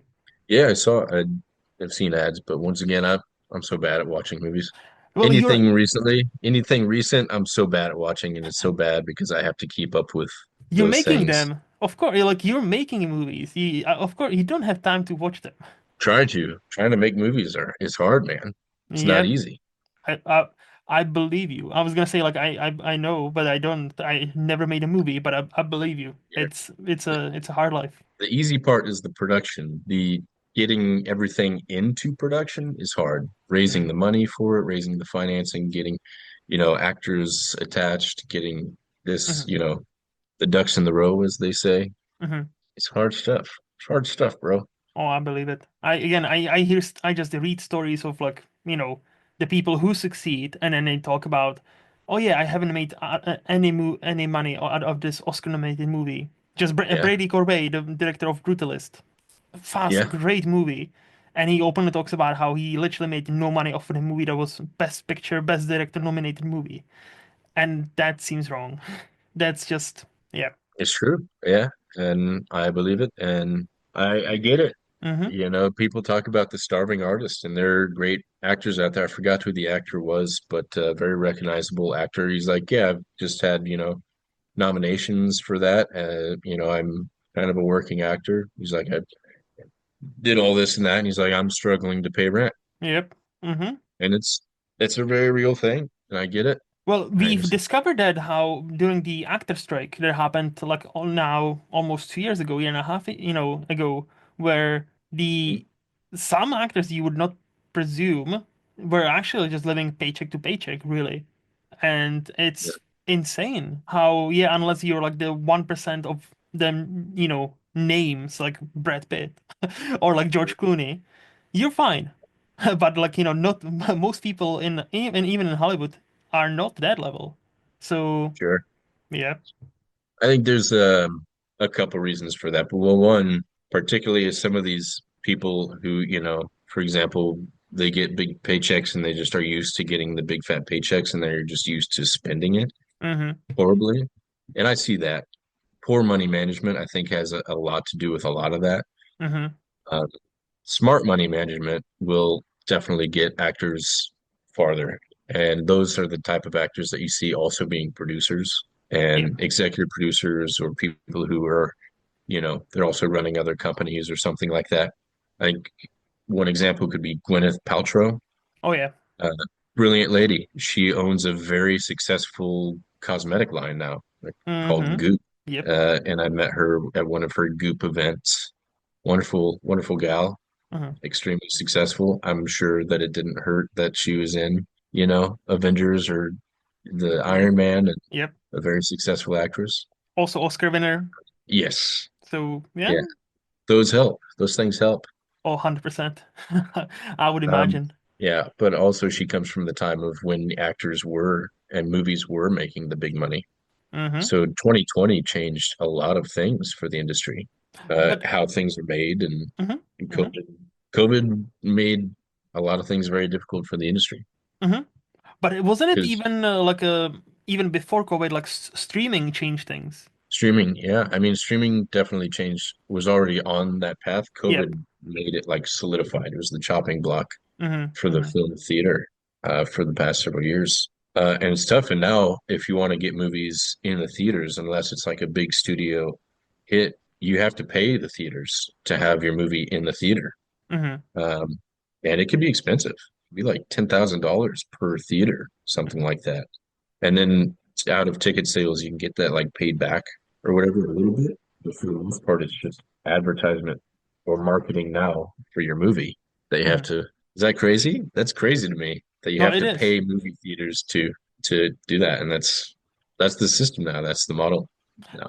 But you can tell like how even Yeah, like I remember reading article with or like interview with Steven Spielberg back in like 2010 11 where he yeah, kind of foresee that he was asked about like what do you think is the future of cinema, and he said I unfortunately believe the cinema will be for the blockbusters and the more like like dramatic stuff and like more like human stories will be television. And and there was a right when Netflix was starting up, like it was already in existence, but I don't think they were streaming yet. So like he already had the thought that there will be a time where cinema experience will be reserved for the biggest of blockbusters, yeah, and like human stories will be delegated to TV. And obviously he didn't know about streaming, and yeah, now like many great movies are go directly to streaming, and people don't know. Oh, hey, this movie exists. Have you seen it? No, I never even heard of it. But it's on Hulu, it's on Netflix, it's on Disney Plus. But there's no promotion for it, so they kind of get lost in a shuffle. And yeah, then you get, and then okay, then every once in a while you stumble upon this hidden gem, and it's like this actor, this actor, this actor, this actress is in this great movie, and nobody's talking about it because it was released directly to streamers back in like 2 years ago, and it's yeah. it's Sure, crazy. absolutely. I agree, and I think the future of cinemas are going to be reducing a lot. They'll be in the big cities, but the way cinema will be, to me, I think, is how opera or like theater kind of is today. Mm, So opera used to be like vaudeville was everywhere. Every yep. town had little stages and they were the place to go on the weekend. It was, pre-film. Hmm Film killed that. And now we only have the big ticket operas that are, minimum $250 a ticket in whatever seats for those performances. And I think it's going to become the same way for cinema. And it's just going to be these big theaters or the theaters that are in these bigger cities that are going to be alive. And those ticket prices, I think, are going to turn to, you know, 50, 60, $100 ticket prices eventually. I'm talking a decade from now or something like that. Yeah, I was gonna say, as a moviegoer, I hope you're wrong, but I kind of see what you mean. Yeah, I kind of see like it's hopefully I will never have to pay £100 because obviously we don't have dollars here. I don't, like something like that for a one movie ticket because that would be yeah, but I it'll be think tough. in the 2030s, I think it will be something of a reality because right now, like I was saying, the system, the current way that things are, the movie theaters that the way are, Hmm people aren't going to them. They're going to have to close. It's just not a sustainable model at the moment, and they're barely hanging on as is. hmm Um, Luckily, we had that crazy AMC stock market thing going on during COVID, and that's hmm still sort of happening, and that supported them a lot. hmm But that craze is going to be dying down. People are moving a lot to streaming. There is a steady increase of people returning back to the theaters, hmm which is good. But I think in 10 years' time, I wouldn't be surprised seeing $100 movie tickets and a lot of these theaters closing down because I think a lot of them already are. Yeah, from again, like you're right. Like during COVID, many theaters shut down. Like I know in Amer I don't live there, but I heard many stories of mainly in America how many even chains like closed down, and yeah, it's the same here. Like we have a chain here that just now shut down 6 or 10 theaters all over UK. So like it's still, it still exists, but they have to just like, okay, we need to cut the fat, and these ones are just not making us any money, so they need to go, and it's a shame. It is a shame. it sucks. Hmm. My plan, my hope is to get real rich and buy movie theaters and just be like, all right, everybody, it's a party coming. That'd be We're cool. gonna do and turn it into events because I think you have to kind of turn the movies into events. Hmm. And I'm seeing that. So, if you know, do you know the movie Heretic? It was just out. Yes. Yeah. So those guys who made that, Beck and Woods, are from Iowa. They're from Mm. the opposite side of my state. They made a Quiet Place. So they bought a movie theater where they're from in, Hmm. I think it's Dubuque, Iowa, which is the opposite side of the state from me. Um, but they were talking like it's hard. It's hard to do this. They had a special screening. Sorry to give background. They had a special screening in the capital of our state called Des Moines, Hmm. and they packed the theater. It was a large theater, and they packed it out. But because it was a special event that they were at, where they were doing a Q&A screening of Heretic, and they've been doing that sort of tour around all over the place. But they were even talking about how they bought a movie theater in their town to show, both mainstream but also help indie world. Hmm. Like it's hard. You have to make it happen Yep. for these people to invite it and make events or do whatever just to get people into the seats. And I it's tough. And I think that's why many companies and or producing companies behind those movies feel like they need to spend more and more on the marketing of those movies. Like, Yeah, so people actually show up. And yeah. this is true. And I'm seeing it, as a producer myself, I do produce. I am now seeing, it used to just be, okay, yeah, we can spend, whatever X amount for production and, you know, a bit of the a bit of the income from it will help to pay for some basic marketing. And Hmm. that's basic marketing is easy because people are going to watch it no matter what, just because of who's in it, the genre, etc. But now I would say, you have to dedicate 50% minimum to marketing, 50% of your budget to Hmm. marketing. So whatever you spend on production, expect spending that much at least on marketing. Like Enora, for example, Yep. their budget was 6 million and they spent 16 million on marketing. Yep. It's insane. And it worked. But it makes sense. But that's just how the world is. That's how the world works. You can have the best movie in the world, but if nobody knows about it, who's going to Correct. watch it? Correct. Yep. And maybe it'll be a sleeper hit, that's happened plenty of times where people, Hmm. movies that were not popular 10 years ago are getting traction now because people are slowly learning about it through word of mouth or talking about it. But Yep. it's this thing that it doesn't happen until Correct. later, It's which not is rare. overnight. Yeah, it's not Yeah. like, there's a saying like Leonard Maltin always says, like overnight success is always, it's one of those like 20 years in making. Like especially for actors. It's like, yeah, this hottest actor or actress overnight success, but then you look at them their bio and it's like, "Oh yeah, no, I've been working ever since I was 15." You know. There's a quote on, I don't remember who the actor was, but I think it was on like David Letterman or one of those Mhm. talk shows. And the talk show guy was like, "Yeah, you've become an overnight success." And the guy goes, "Yep, 20 years of blood, sweat, and tears to become an overnight success. Yep. There's 20 years of no sleep, blood, sweat, tears, and hard work to just overnight I know, become a right? success." Thank you. But honestly, it's like that's what you work for. Hmm. Those 20 years of dedication and putting it in your career to get to that moment when you're finally, okay, I'm an actor now, like recognized, people can Hmm. recognize. And it's the same, I think, in any industry that Hmm. you work in to get that sort of kind of recognition, the amount Yeah. of time and energy that you put to it. And 100%. it could be the same, just maybe not on like the on a national or global scale of recognition from those, but maybe within one's industry. Yeah, Hmm. of course. No, 100%. I think that this has been the longest answer to like what's your late, newest movie you'd rate 5 out of 5 I've ever had on this show. By the way, I like that. I really Oh, like sure. it. Well, we keep going off on tangents over here, That's so this is the you tangent. know, This is tangent the show. So all good, all good. So sure. I love it. what do you think, or what would you say is the last quote unquote teen movie you would rate 5 out of 5? So anything in between 2003 and 2019. Ooh, before 2019. Once again, back to the series. I'm a Harry Potter fan. Oh, I nice. just I've read the books and what are the movies absolutely perfect and everything? No, did not. But at the same time, it's the feeling and that Yep. involvement that you have. Also, I worked with Tom Felton, who played Malfoy, Hmm. you know, so I'm like I'm biased.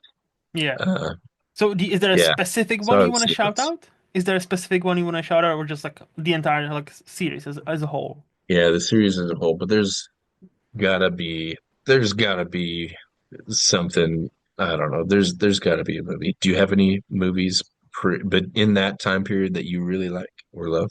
I know there exists for sure. Oh, I love Fury. Fury is a movie that I could watch. Oh, with Another Brad war Pitt. movie. Yeah, Yeah. yeah. Mm, Uh Fury was awesome. I love great movie. 300. I love war Awesome. movies like that, 300, those standalone.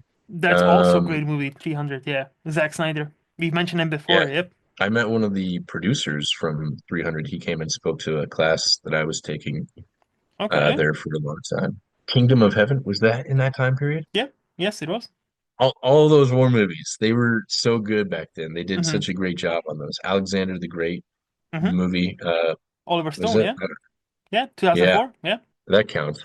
Oh, I love 100%. those movies. I've got to steer away from the Mm-hmm. saying just war movies and things. How about yourself? What any Out of movies that you those think? you mentioned, I love 300. I love, what was the one before? Well, Harry Potter, like, I've read all the books as well. I grew up on those books. Unabashedly, I love all the movies. I'm a due for a rewatch. I haven't rewatched them in a while, so I'm definitely due for a rewatch.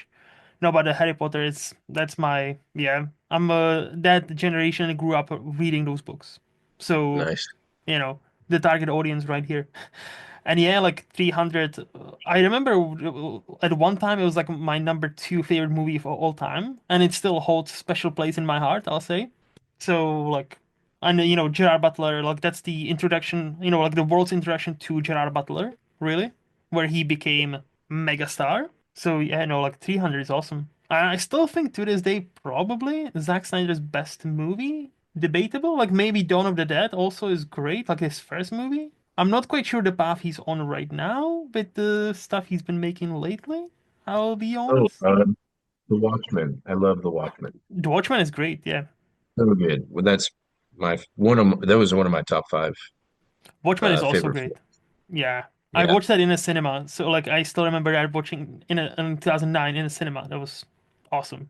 yeah. Actually, I think that's my favorite time period of films. I Hmm. think it was like after something happened after 2016, Hmm. where just like movies stopped being cool. I don't know, or fun. Maybe it was because I grew up and stopped having time to watch movies. There are definitely great I, movies there, I'll say, yeah, after 2016. Yeah, but you need they to, exist, but they're not as much as like the yeah. 2000 to 2016 time period. For example, I'm looking at others like the Bourne movies happened Hmm. up until then. Hmm. Troy, also an awesome movie in that time. Hmm. Sin City, Yep. so cool. I'm looking at like a list. V for Vendetta, Hmm. great movies. No, I'm looking at like awesome. a list of all these and it's like, oh, Casino Royale, Oh this is yeah. great. I actually love the X-Men movies too. Those were so fun to watch. Hmm. Hmm. That's when the superhero movies were like just first coming out and didn't become a corporate, commercialized movies. So I'd really love those back in the day. Or the Back in the original day, Spider-Man. They're like the Sam Tobey Raimi's. Maguire. Yeah, Sam Raimi, like the director. Awesome. Yeah. The first two, especially, like. Yeah, that's when the Chef's Transformers kiss. came out. That's when the Pirates of the Caribbean came out. Mm-hmm. And Mm-hmm. it's like now they're just trying to recreate all these major successes with all you know, the Mm-hmm. 100th sequel or something. Yep. Tropic Thunder came out then. Iron Man came out. Yep. You know, I think this was the golden age of film Okay. in this time. Came out, Mm-hmm. Avatar, um, Mm-hmm. No, a lot of everything. great like Up, oh District yeah. 9, Yep. The Hangover, Yep. Zombieland, Star Trek, like Dark Knight, like yeah, like just Inception, Dark Knight, absolutely. again, Nolan fanboy right here. So like, you're talking my language. Oh yeah. I'm just No. like kind of going through the different movies. Kick Ass, I loved that movie. That was so fun. That Mm-hmm. was a Mm-hmm. Nick Cage film. Oh yeah, yeah, I know. Uh I'm aware. Yeah, great movie. Great yeah, movie. I'm looking at a list and I'm just like, oh man, now I'm feeling nostalgia for all these. So is it fair Thor to first say? one. So is it fair to say that's your favorite movie decade then? Like so like 2000s, like 2010, like that like first decade of the 2000s would be your favorite? Yeah, absolutely. I think this is the age. Mm-hmm. This is the age and the time that it really solidified that I wanted to become an actor because Mm-hmm. that's when, I had the time to sit and watch the movies and, I'd Mm-hmm. be at home Yeah. getting to watch these and doing my homework on commercial breaks back when before streaming, back when the theaters were cool and fun and I Mm-hmm. would do something called Cinema Sunday. So I would even go to the theaters on my own on Sundays Okay. in college or something and just go watch movies on my own. I had the time and the Mm-hmm. energy and the money to do it. Back when they were just like $10 to go Mm-hmm. see a movie or something.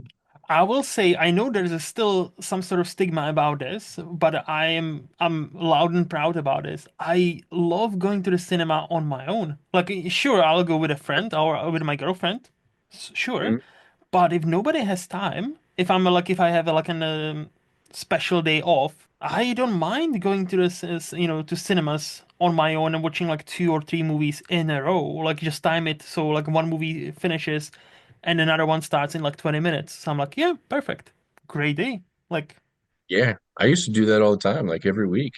yeah, that's awesome. Like I used Yeah. to like with the job I have, I've now been promoted, so I no longer work shifts, but I used to work shifts, so like 4 days or 4 nights in a row, 12 hours. So that was especially the night shifts were quite tough. I'll say that.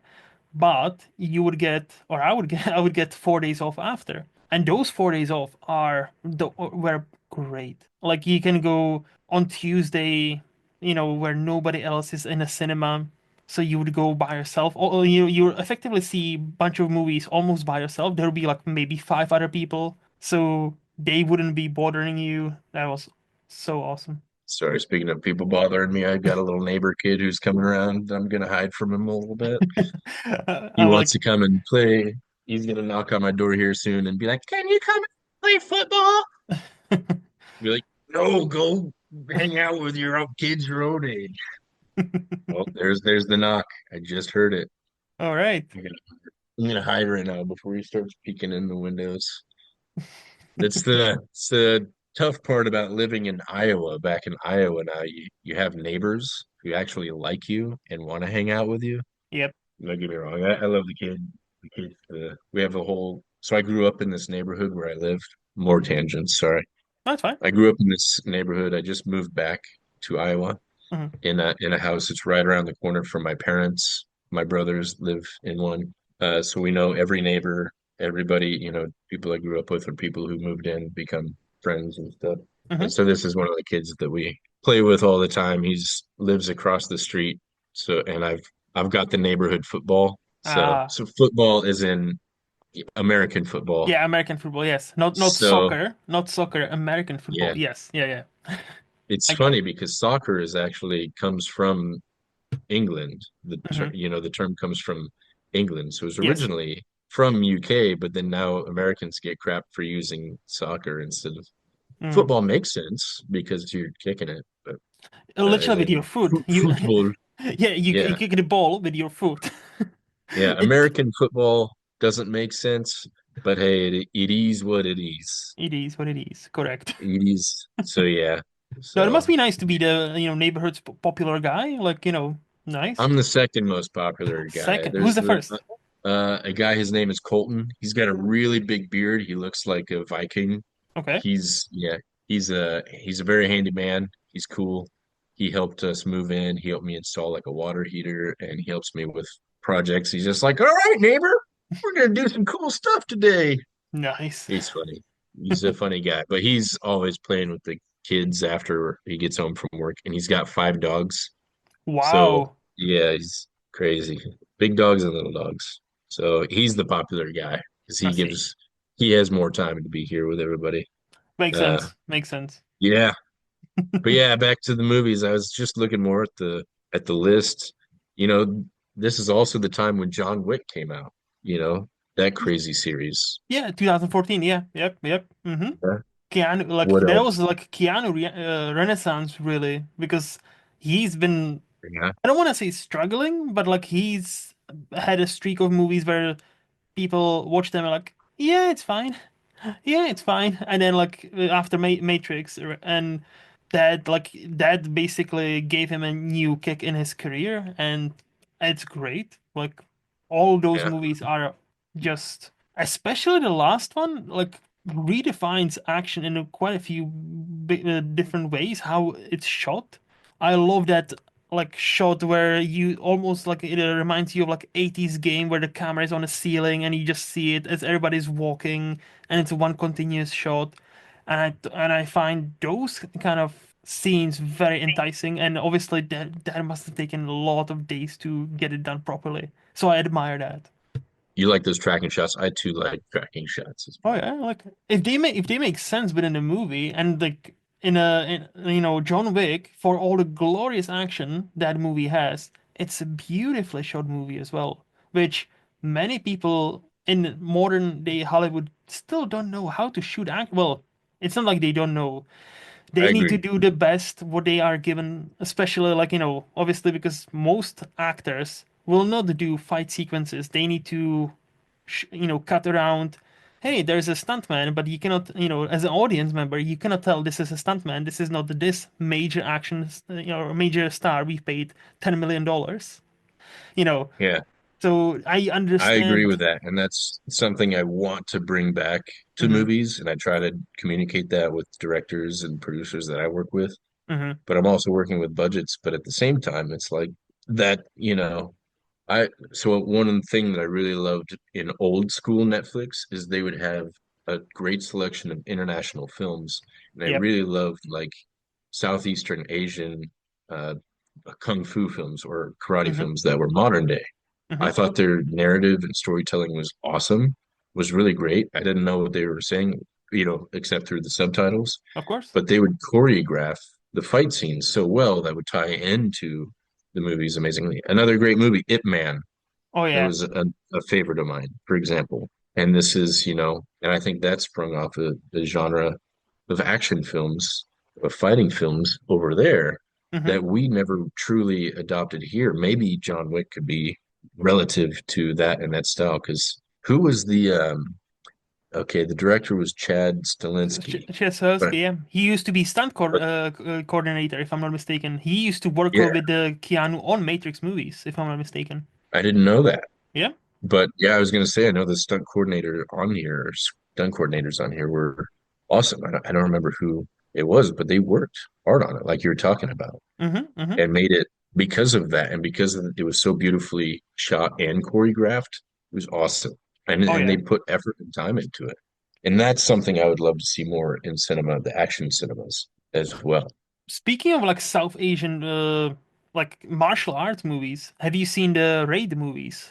I have pretty badass. See, yeah, Yeah. that's both of them are just exceptional. Not only exceptional fight choreography, but exceptional filmmaking. Just A plus. Like those movies, just if they don't get your adrenaline pumping, are you even alive? You Oh know, yeah. that's one of those. There's that. There's another random one. I forgot. It was called The Man from Nowhere. Oh, I okay. think it's Korean. It might be Korean. Mm-hmm. Mm-hmm. Uh, Also cool, badass, great choreography, well shot. I think the last action scene in that Mm-hmm. was badass. It's just a guy, similar to this, it's a guy who moves into an apartment. He's quiet. He can't talk about his past.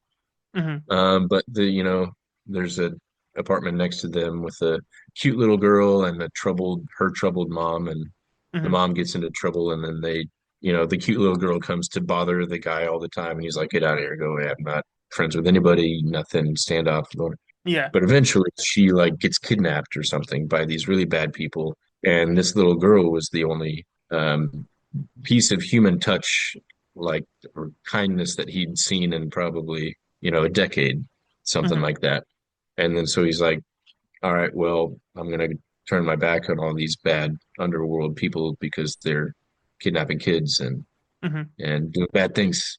How was So it called again? The movie? the man from nowhere, The I Man think from it's Nowhere. Okay, I'll have to look it up because that sounds intriguing. yeah, but it's a 2010 film. Oh yeah, I see it. Yeah, I see it. Oh, a very good rating. 7.7 on IMDb. That's very Yeah, good. 100% on Rotten Tomatoes. But yeah, Okay. the last action scene there is one that I'm like, well done. Awesomely. They just him in a room with a whole bunch of guys, and it is bloody Hmm. and chaotic, and I think well done. I think they did a really good job on it. Well, So thank you I for love the that. recommendation. I will check it out. I'll definitely check that out.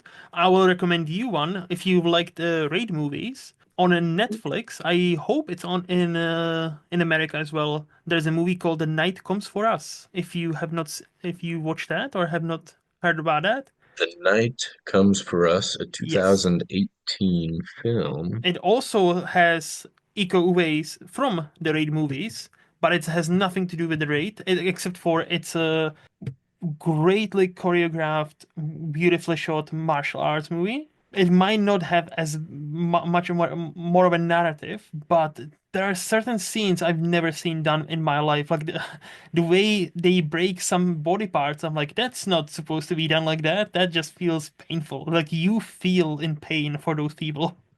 And I was like, damn, that's a movie. All right, I'm gonna watch a little bit of the trailer right here. It's a 2 minute trailer, Netflix. For 3 years, I was doing smoking death, carried out countless massacres. No, but yeah, it's an awesome movie. It's Okay, I dig this. All right, it's an awesome movie. Do you have any hot movie takes for us? hot movie takes for you. Hmm. Hmm. What do you mean? Like any Hot like hot take like I don't know. I'm done with sequels or there's not enough sequels. Whatever you fancy. We need another 20 more John Wick sequels and probably 15 more Captain Americas. And I'm kidding. I mean, yeah, it kind of ties back to everything that we were talking about. It'd be Hmm. great to see original content, Hmm. original stuff that people can come up with on their own in the indie film world. But the problem Yep. is, once again, as we're seeing and talking about, they have to spend, $20 million on marketing. Hmm. So on anything, and it's very difficult for any indie filmmakers to get that kind of budgets in their for their movies. No, I get it. Yeah, it's So yeah. yeah. So There should be more original stuff. 100%. yeah, what would I say? Hot takes. I don't know. That's I fine. don't We know. can. That's fine. To be I, fair, I like think we. I think the Hollywood needs I think Hollywood is very out of touch Mhm. with reality, which that's sort of escapism, but not reality, I would say out of touch with the regular person. Okay. And they need to stop putting any kind of agendas into their movies and make it fun again. Hmm. Hmm. Uh, because of movies and the essence of movies and what they, essentially started out Hmm. as forms of escapism or art, and art as escapism or escapism as art. Hmm. And I think there's a lot less of that. They're afraid to take risk Hmm. anymore. Studios just want to make another big blockbuster of the same thing because they know it'll work. They know it'll make money, and yeah, sure, it makes money. It makes sense. I get it. But at the It's the same path of time, least resistance, isn't it? Like, they just yeah, basically trying to like, hey, this works, but they don't understand why. Like, I don't think they necessarily understand why film A has worked that well, and they greenlight like Barbie would be a great example. Barbie did a lot of like gangbusters, great lot of money, Oscar nominations, all that. But I don't think they've learned why. So they greenlit like a lot of other. Hey, this is based on toy as well. So we greenlit this movie, this movie, this movie, this movie because it's also based on toys. So here we go, and we're gonna make so much money. And I'm like, I don't think that's what made Barbie popular. So okay, like yeah, if you give it the attention like Greta Gerwig gave it, sure, if you hire good people who actually care about what the movie is about, yeah. But if you're gonna just make a movie for the sake of, yeah, this is also a toy. People like movies based on toys, so we give them more. Yeah, that's not gonna work. yeah, yeah. Well, I mean, Barbie worked because A, like you said, she gave a lot of attention to it. Greta gave Hmm. tons of attention to it. But B, it was also a brand that is known throughout generations. Yep. That is, I think, globally recognized. Hmm. So that's kind of you already have once again that IP behind it, the intellectual property behind it, just like making movies from books. Hmm. That's a cool thing. I don't mind movies being made from books. But then Um, not all of them work because again, many movies based on books, no, many of them are not great. And then when people read reviews and like, oh yeah, I'm not gonna waste my already expensive movie ticket on that. So what held Barbie? Sure, like based like the IP, yes, it's recognizable name, yes, but also because people will genuinely love that movie. So people actually talk to each other and like, yeah, Barbie is actually great. You should go see it. And I remember seeing both Oppenheimer and Barbie, and those both of those screenings were Barbenheimer. Barbie. Yeah, exactly. You know it, and both of those screenings were 80-90% full. It was opening weekend, but still, that's rare. Like for where at least where I live. Well, So that was a rare phenomenon. So what happened there was because they opened or marketing, released on the yeah. same day, that was a big marketing ploy that Hmm. they competition between the two essentially created more marketing Yeah. for them. It's a weird psychological trick that has been found out for a long time. For example, um, in the US, there are tons of Burger Kings and McDonald's. Hmm. What they found was one would think that if you put them next to each other, people will be like, oh, less likely to go to each. But what they found actually is something basic was Pepsi versus Coca-Cola vending machines. Hmm. So what they did was there would be a Pepsi Cola, a Pepsi vending machine, Hmm. uh, and Coca-Cola, I think it was, wanted to be like, oh, we need to take sales from Pepsi. So they Hmm. put a Coca-Cola machine right next to Pepsi to be like, oh, now you have to, choose.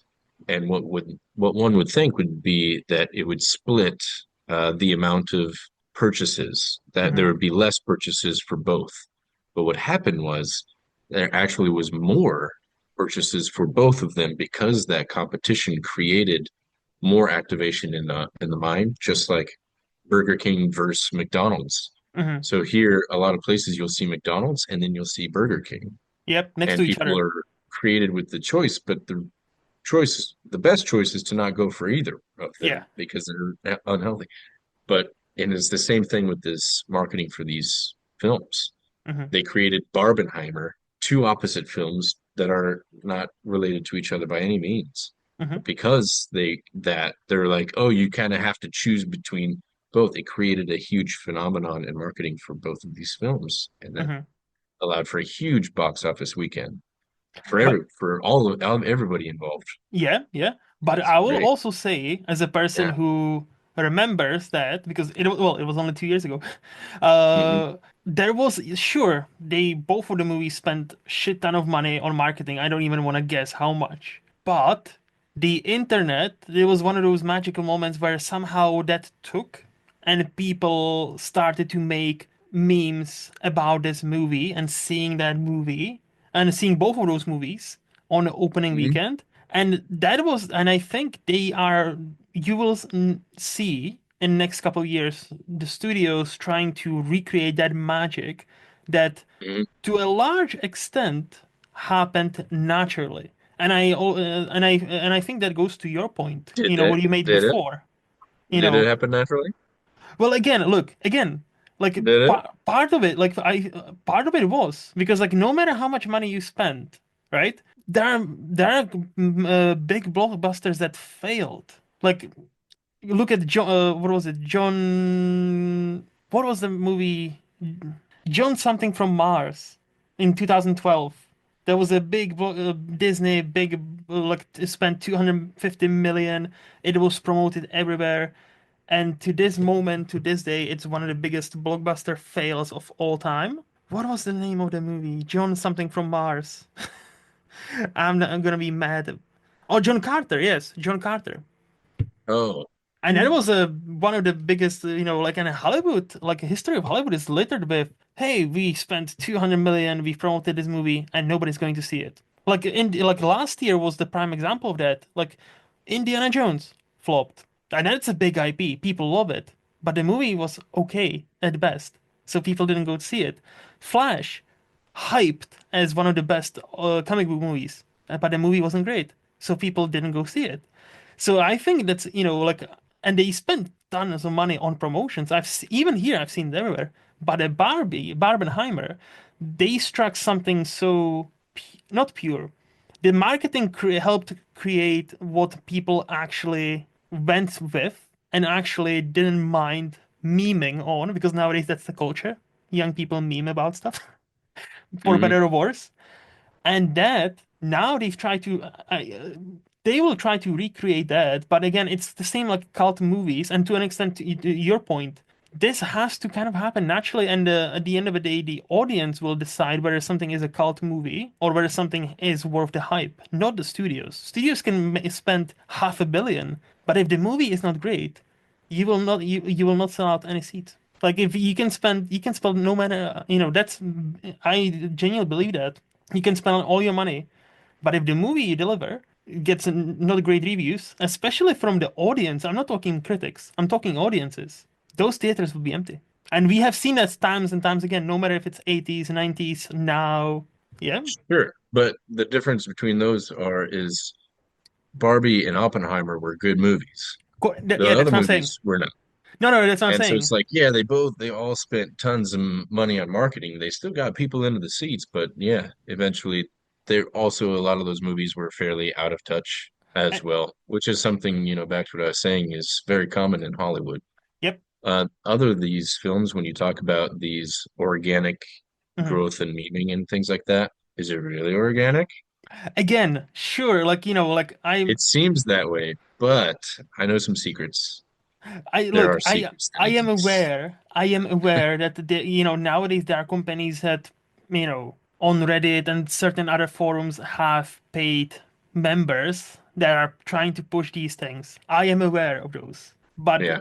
So there are a lot of people who are mhm, really good at these things mhm, and making it seem like they are yes, organic. yes, Um, it's very relative or similar to that, and people who are just more knowledgeable about social media. mhm, mhm, And it's not just like the sponsored pages like putting out this, yep, but it's getting people to get inspired to get creative on their own. So in a sense, yeah, it's creative, but they have people, influencers will say, or people who are smart and good with these things to start mhm, getting off of this and then let it go from there. So yeah, it is, I would say, you're right. There's mhm, organicness to it, but it's also there was a fire lit mhm, in the first place to yes, spread that fire. yes, And it was made, crafted, done, and done well. and And there are even some recent since, movies that I know about yeah, who I spoke to the distributors themselves privately. mhm, Uh, I won't I won't say the movies, but of you'd be like, course, "Oh my God, it all makes sense."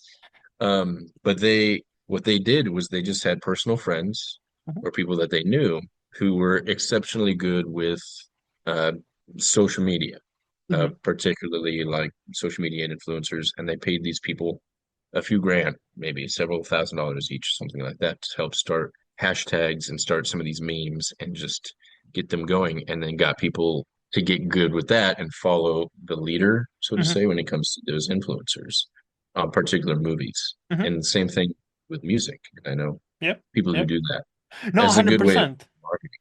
No, And 100%. I know what you mean. But also to another point, I think those companies still underestimate the your average I call them constantly online people. What I mean by that, more because I'm not part of that generation, but the generation that's younger than me are they can spot these almost instantly.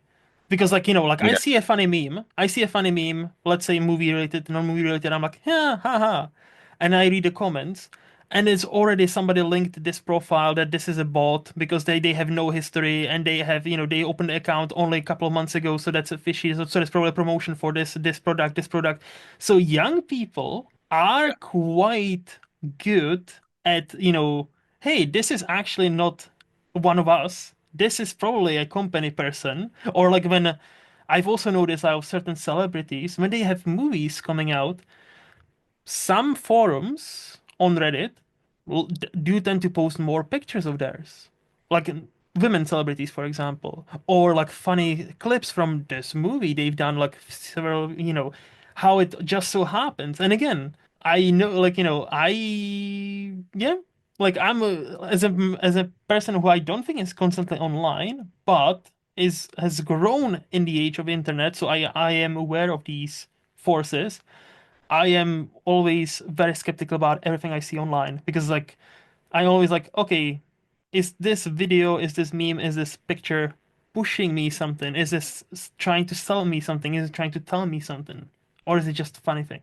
yeah. I'm a constantly online person, so they're always like Instagram ads or whatever, or with people are pushing that. Hmm. Now, one of the things, the main things that people will comment on Hmm. those is they just say, "Okay, Diddy."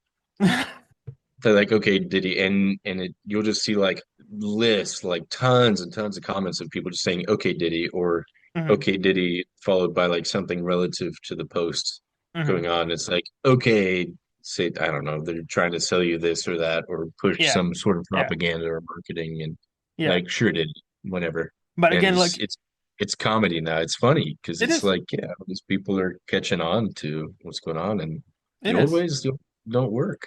And Out with the old, in with the new. And we got to it's get good and savvy at it. yeah, and it's hard to stay on top of like, those trends and what's, because nowadays, like, if something is funny one day, the next day it's like, oh, that's old news. We're Yeah. laughing at this thing now, so that's old. Ah, yeah, old person here, like, oh, you're still using this word. We no longer use this word. We now use Yeah. this word. And it's like, People already forgot about last week's news. Nobody correct. remembers. It's already Yeah, gone. correct. And again, It I'm is. not. I'm not even that old, and I feel old. Like, reading some of these, like, posts, and I'm like, damn, like, fuck, I'm old. Like, You're an old guy. Old yeah, guy over here, man. just with my cane and like cap and like, oh, kids nowadays, back in my day. Fucking mad. I find myself saying that way too much. Yep. Bad. No, Oh, well, we're getting there. Chris, this has been a blast. I'm gonna say like this has been an unusual podcast because it's more of a flow conversation, but I really liked it, and I appreciate your time. You've been kind enough that you answered all my questions, so I do appreciate that. Thank you for that. Before we say Hey, thanks for goodbye, having me on. no, it's thank you for agreeing.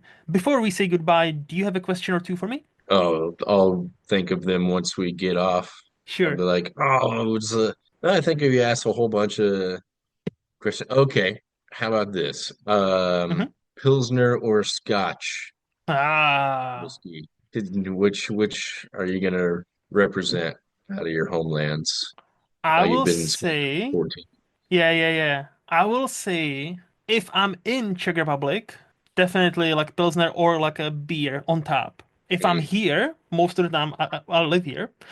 This is my home now. I do have a British passport to support it. So, uh, Scotch because the beer, even if it's Czech beer, quote unquote, it tastes different. It's I not the believe it. same beer. So like I don't actually drink any beers here. I to be fair, I rarely drink. If I drink a cocktail or like a whiskey, I have some nice collection back downstairs. Yeah, like once a Dude, if I month were living maybe. in Scotland, I'd be drunk all the time. Be dangerous. We do have some nice whiskeys here. I'll say it. We have a region here, or like this, like a wee Hmm. town that's an hour and 20 minutes from where I live, roughly. Hmm. And there are about 20 distilleries in a 2 mile radius. So if you want to do Wow. a distillery tour, you go to that town and literally you can take your pick. Like, do you want to go to this one, this one, this one, this one, this? You can go to all of them, and it's awesome. I've done like four or five tours already for like different distilleries, and obviously it's the same process. It's just fascinating to hear, oh, history of this brand, how it all came about. So yeah, it's Yeah, but there's a ton of history there. no, yeah, yeah, You're gonna no, hate me it's for this, but I don't even like Scotch. I can't. it's fine. I don't like It's Scotch or Irish, but I love bourbon. I like bourbon. so you prefer And it's like bad a because my background is Irish. I only just went to Ireland for the first time 2 years ago, but mhm. Okay. so don't hate me. Anyway, You we're like going what you off on more like. tangents right as you're trying to say goodbye. No, no, no. You So like what you like. Hey, you like what you like. Like see on one of the tours, it was Glenfiddich, and they there you go. asked and one of the it's a quite nice one. And one of the guys there asked the tour guide, "So you're like the expert, right? So how do you enjoy your whiskey? Like, do you drink it neat with ice, with a bit of water? How do you enjoy it?" And he looked at the guy and said, I always say, like, get asked this question often, and I always say this: there's no incorrect way to enjoy whiskey. As long as you like it, you enjoy it, however you like, but the best with your friends. And I Best with really like friends. that approach. Like, just, if you like it with ice, don't let anybody stop you, like, tell you, oh, you should drink it neat, no ice or no water. No, fuck that. If you like it with ice, have it with ice. If you like it with a bit of water, have it with a bit of water. It's perfectly fine. It's, It's a good answer. yeah, Hey, you like what you like, and it's the same with movies. correct, Same with Scotch. Same with religion or spirituality. correct. Same with who knows, food. I don't know. All of Yeah, the above. live and let live. That's all I always say. Live and let live. Exactly. I think that's a good thing to leave your audience with. Yeah. Live and let live. Be easy. You know, So do if unto others as what you would do unto yourself or have done correct, unto yourself. correct. So do you have a social media where people can follow you if they enjoyed what do you had to say? I do. Okay. On Instagram, I'm Chris Fredma. If you want to check me out on IMDb, if you guys go to my page, it helps like Hmm. boost my IMDb score, Okay. which is handy as an actor because producers or directors will look at that and be like, "Oh, this person's got like a higher, better rank on Hmm. IMDb." So check out Chris Maher, IMDb, Maher is the last name. Go spam that. Go leave reviews on any of my movies, Mojave Diamonds, Blowback. I just came out with one or called Boardwalk Winter. It'll be out soon in a month on Hulu or Amazon. And there are probably others. There's a really bad one called Project Legion.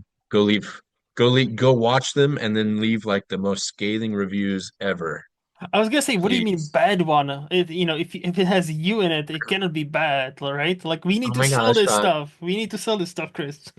stop it. You're just so sweet. You know No, what it's Steven Spielberg said to Shia LaBeouf when he wasn't when he was talking shit about Transformers movies. There's a time and place to make a movie, and there's a time and place to sell a car, and you need to sell the car. You know, yeah, okay. All right, Steven. And then those movies did really well. Once again, correct. Michael Bay, commercially successful, Yeah, very yeah. commercially successful. 100%. No, yeah, those Absolutely. links will be down in the description so people can check out your For IMDb and sure. follow you. And Yeah. as for me, in Movies Lost on Letterboxd or this podcast every other Friday. And as always, this podcast is part of SPDM Crew Media. Special thanks goes to HiFlyer Nice. Creative for designing my logo. To see what else they've happening, visit hiflyercreative.com. And until next time, bye bye. These guys, thanks so much.